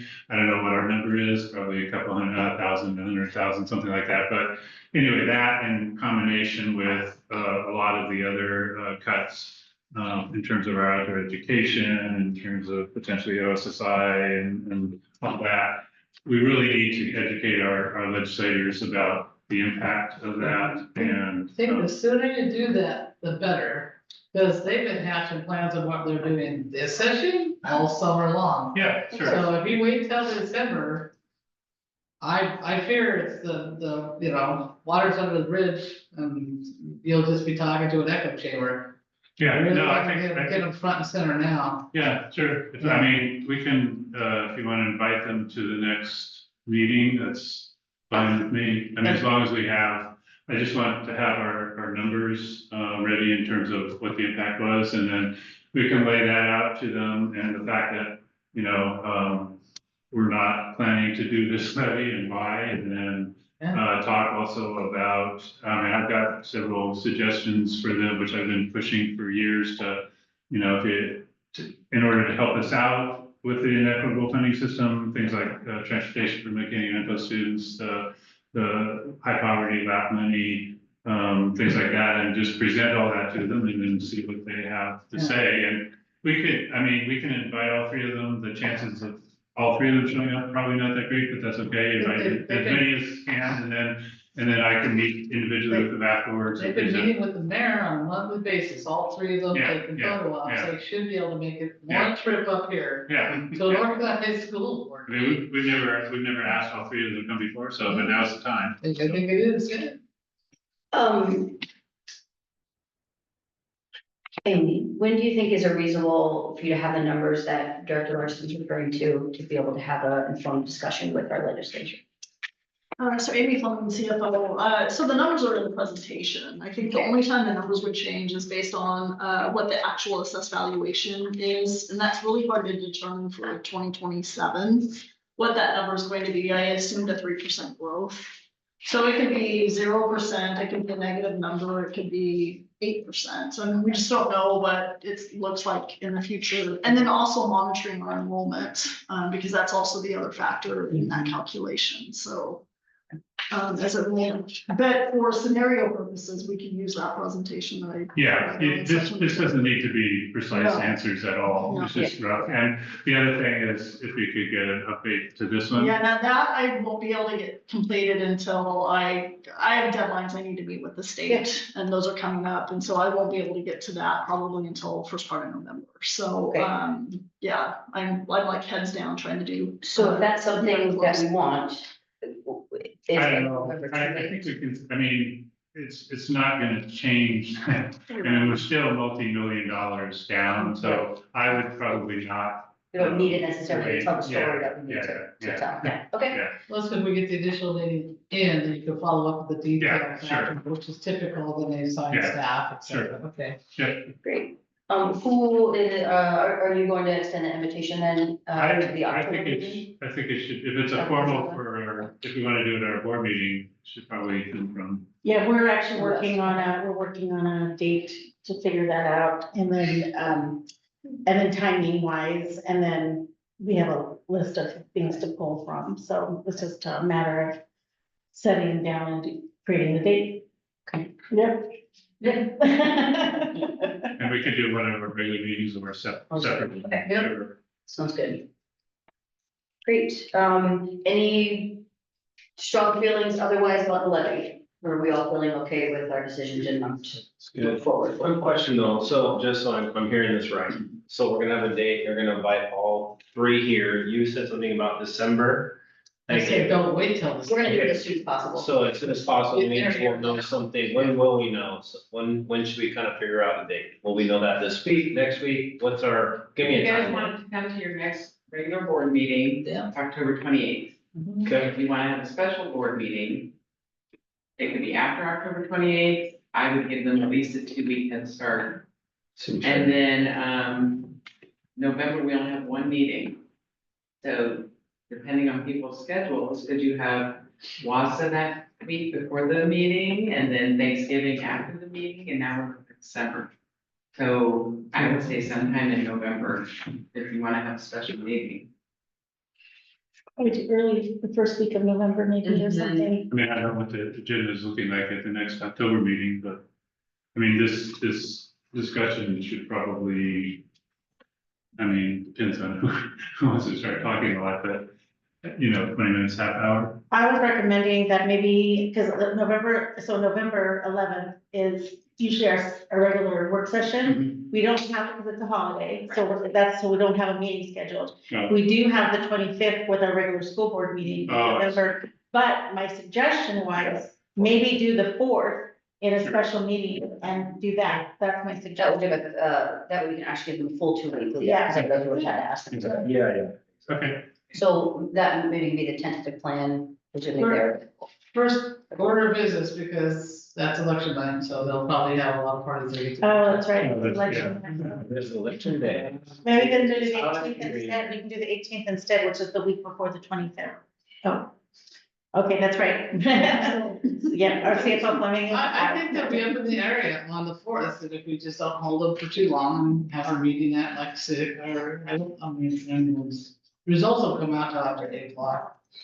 What about the 6th? Why don't we start with the 4th, or we can have this to them, Yeah, our plan, our hope would be the 4th. And we could even say the 28th if they could really, if the three of them could make it here, but, If you do it on the 13th or the 14th, it's Friday. Thursday, Friday. Of November.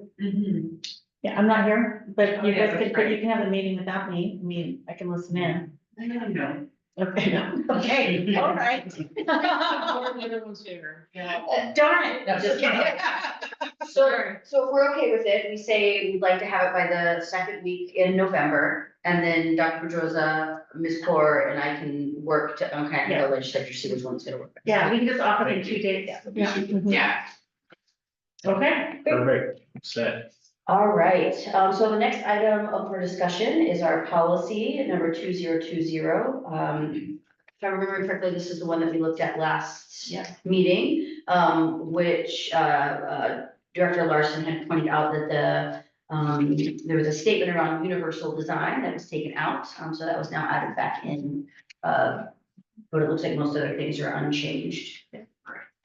So we added under the, if you look under the page 2, selection and adoption of instructional materials, and then section B. So we added that line in there with the goals of learning standards and then ensuring that UDL framework and equity analysis lens, I wanted to add that too, is used as part of committee analysis.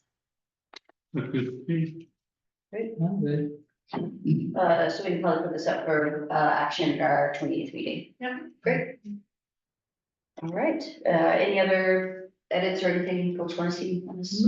Policy? Okay, great. All right, next is the Seattle Times op-ed, Dr. Larson. So, I'm planning to submit, an op-ed to the Seattle Times, and I was talking with Dr. Rose, and she suggested I should bring it to you all and see if anybody else wants to sign on to it. So the way these things go is you submit them, and they have lots of them, and they may or may not get accepted, but this one, just to summarize it briefly, it's a little different take on the funding issue, and it starts out with the fact that we have in the state an inequitable funding system, and in fact fund the more economically advantaged folks at a higher level than the lower economically advantaged. And by definition, that's the definition of institutional classism.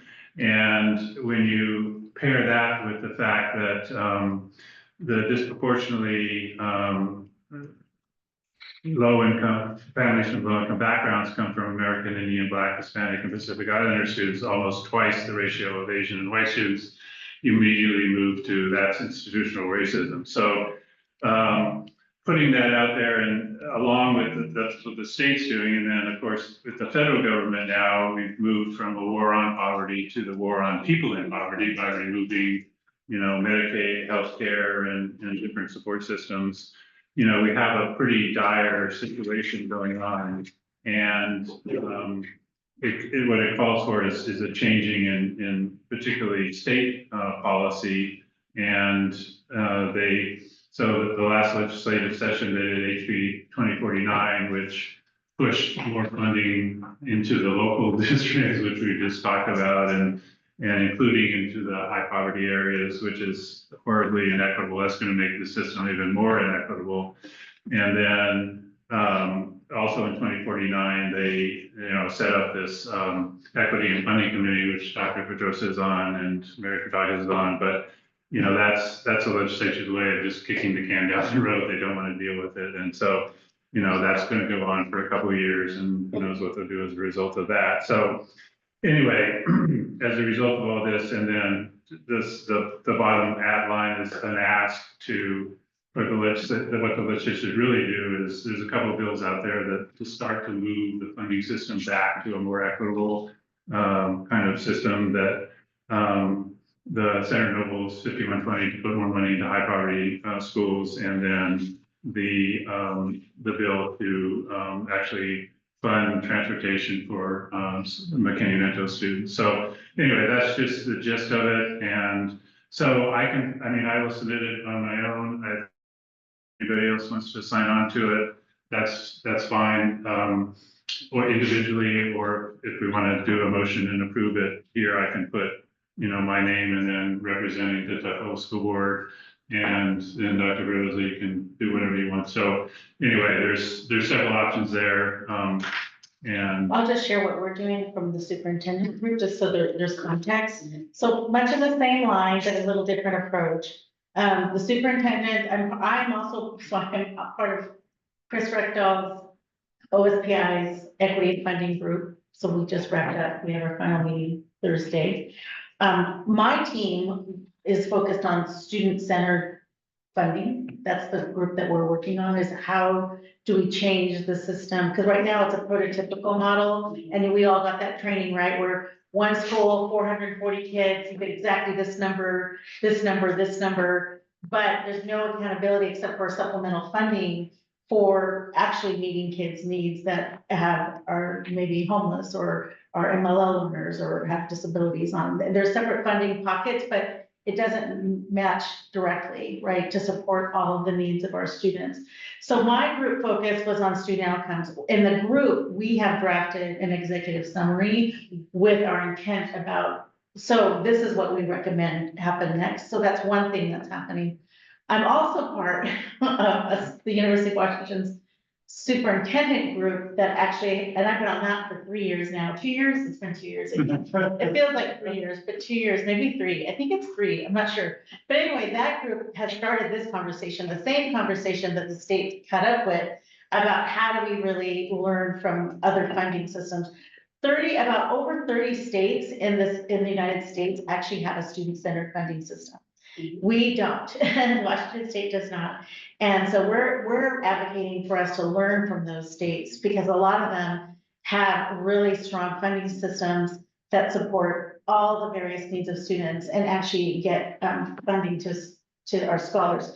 The thing that I would say in that group, they're also drafting an executive summary and a position paper that they want to publish as well. So I'm actually part of those two groups as well, where it's basically the same goal, but challenging the state and the legislators to really think about how we fund education. And it's actually, by the way, we'll add, and you've said this many times, it is the only thing that is guaranteed in our Constitution is ample funding for education. The only thing in our Constitution, and yet we are still here.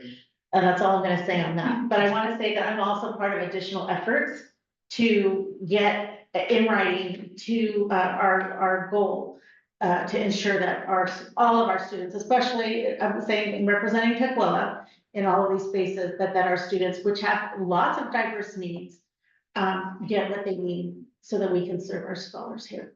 So, quick question, are you guys in support of Senator Noble's bill? Yes, Yes. Okay, and then is there an apostrophe that's supposed to be around that name somewhere? so they, Is there supposed to be an apostrophe around that name somewhere? around the name, Senator Noble's bill? We can go through the. I see. So, then, Sure. I Sure. just, since I was there, I thought I'd Yeah. say it. And Senator Noble, by the way, is on my committee, so. Okay, so I'm happy to sign this, I'm the only, it doesn't make me nervous, but the one line that I'm not sure is necessary to say current federal administration has changed from what used to be a war on poverty to a war on people in poverty. Your description is accurate, but I wonder if there's a less confrontational way of saying it. It's just, federal government has failed to come through for people in poverty in a number of ways and just move ahead without giving them the finger along the way, because we're trying to just get some state interest in supporting a better system, and we're not gonna fix the federal in this particular appeal. Like, if the whole letter was about the federal government, then be right down the alley with you, saying, yeah, but at this point, I'm not sure we have to stick it to the man. Yeah, it's the context, and I guess, I don't know, when I read the guidelines for the Seattle Times op-ed, they want you to be kind of Spicy. pushy, yeah. I like space. All right, well, I would not only be willing to sign on it, I'd be interested to see if the board would support. I'm very interested in signing on. I think I'm curious about like some wording things that I wonder if we could fine tune. Not necessarily has to be in this meeting once we're voting on it now. We can, right. Third sentence, so it says regressive funding means that it funds the low poverty school districts at a higher per student rate. That should say lower, right? No, No? Then maybe I'm misunderstanding, right? So, So the low poverty districts get more per student uh-huh, dollars than the low poverty, or than the high, yeah, I know I always get wrapped up in this one too, than the high poverty district. So the high poverty, common sense would say if you're a high poverty district, you have more needs, so you should have a higher rate, not the other way around. okay, I was, got it now, I was thinking, Yeah. I get wrapped up in this one. Yep, Yeah. okay.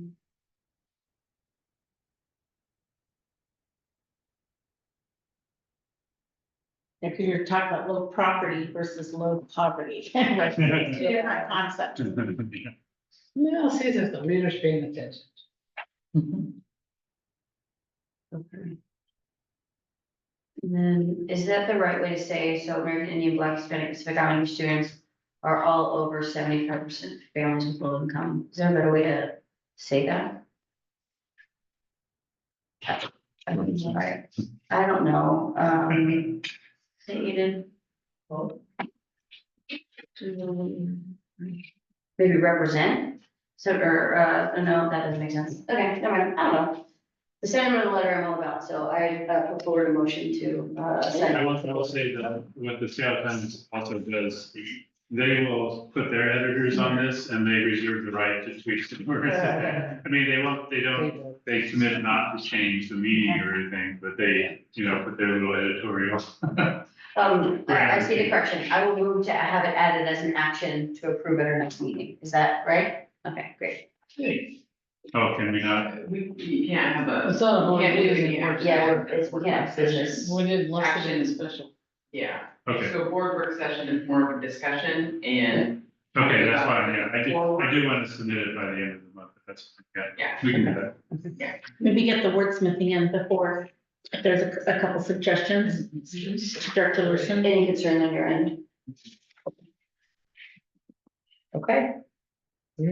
Thank you so much for putting this together and, your continued work to advocate for a more equitable funding system. Welcome. All right, so that concludes all of our discussion items, which brings us to our opportunity for public comment. So if you are here in person and like to have a public comment, you can do so by signing up on the sheet. If you're joining us online and like to have a public comment, you can raise your hand or add your name into the chat. I'll give you just a second to find that. I'm supposed to have my name in the check. If you want a public comment. Oh, I'm sorry. You're fine. All right, seeing none, if I could get a motion to adjourn. So moved. Second. All in favor? Aye. Aye. All right, we officially adjourned. Thank you all. Well, it's you. And we can start our next one.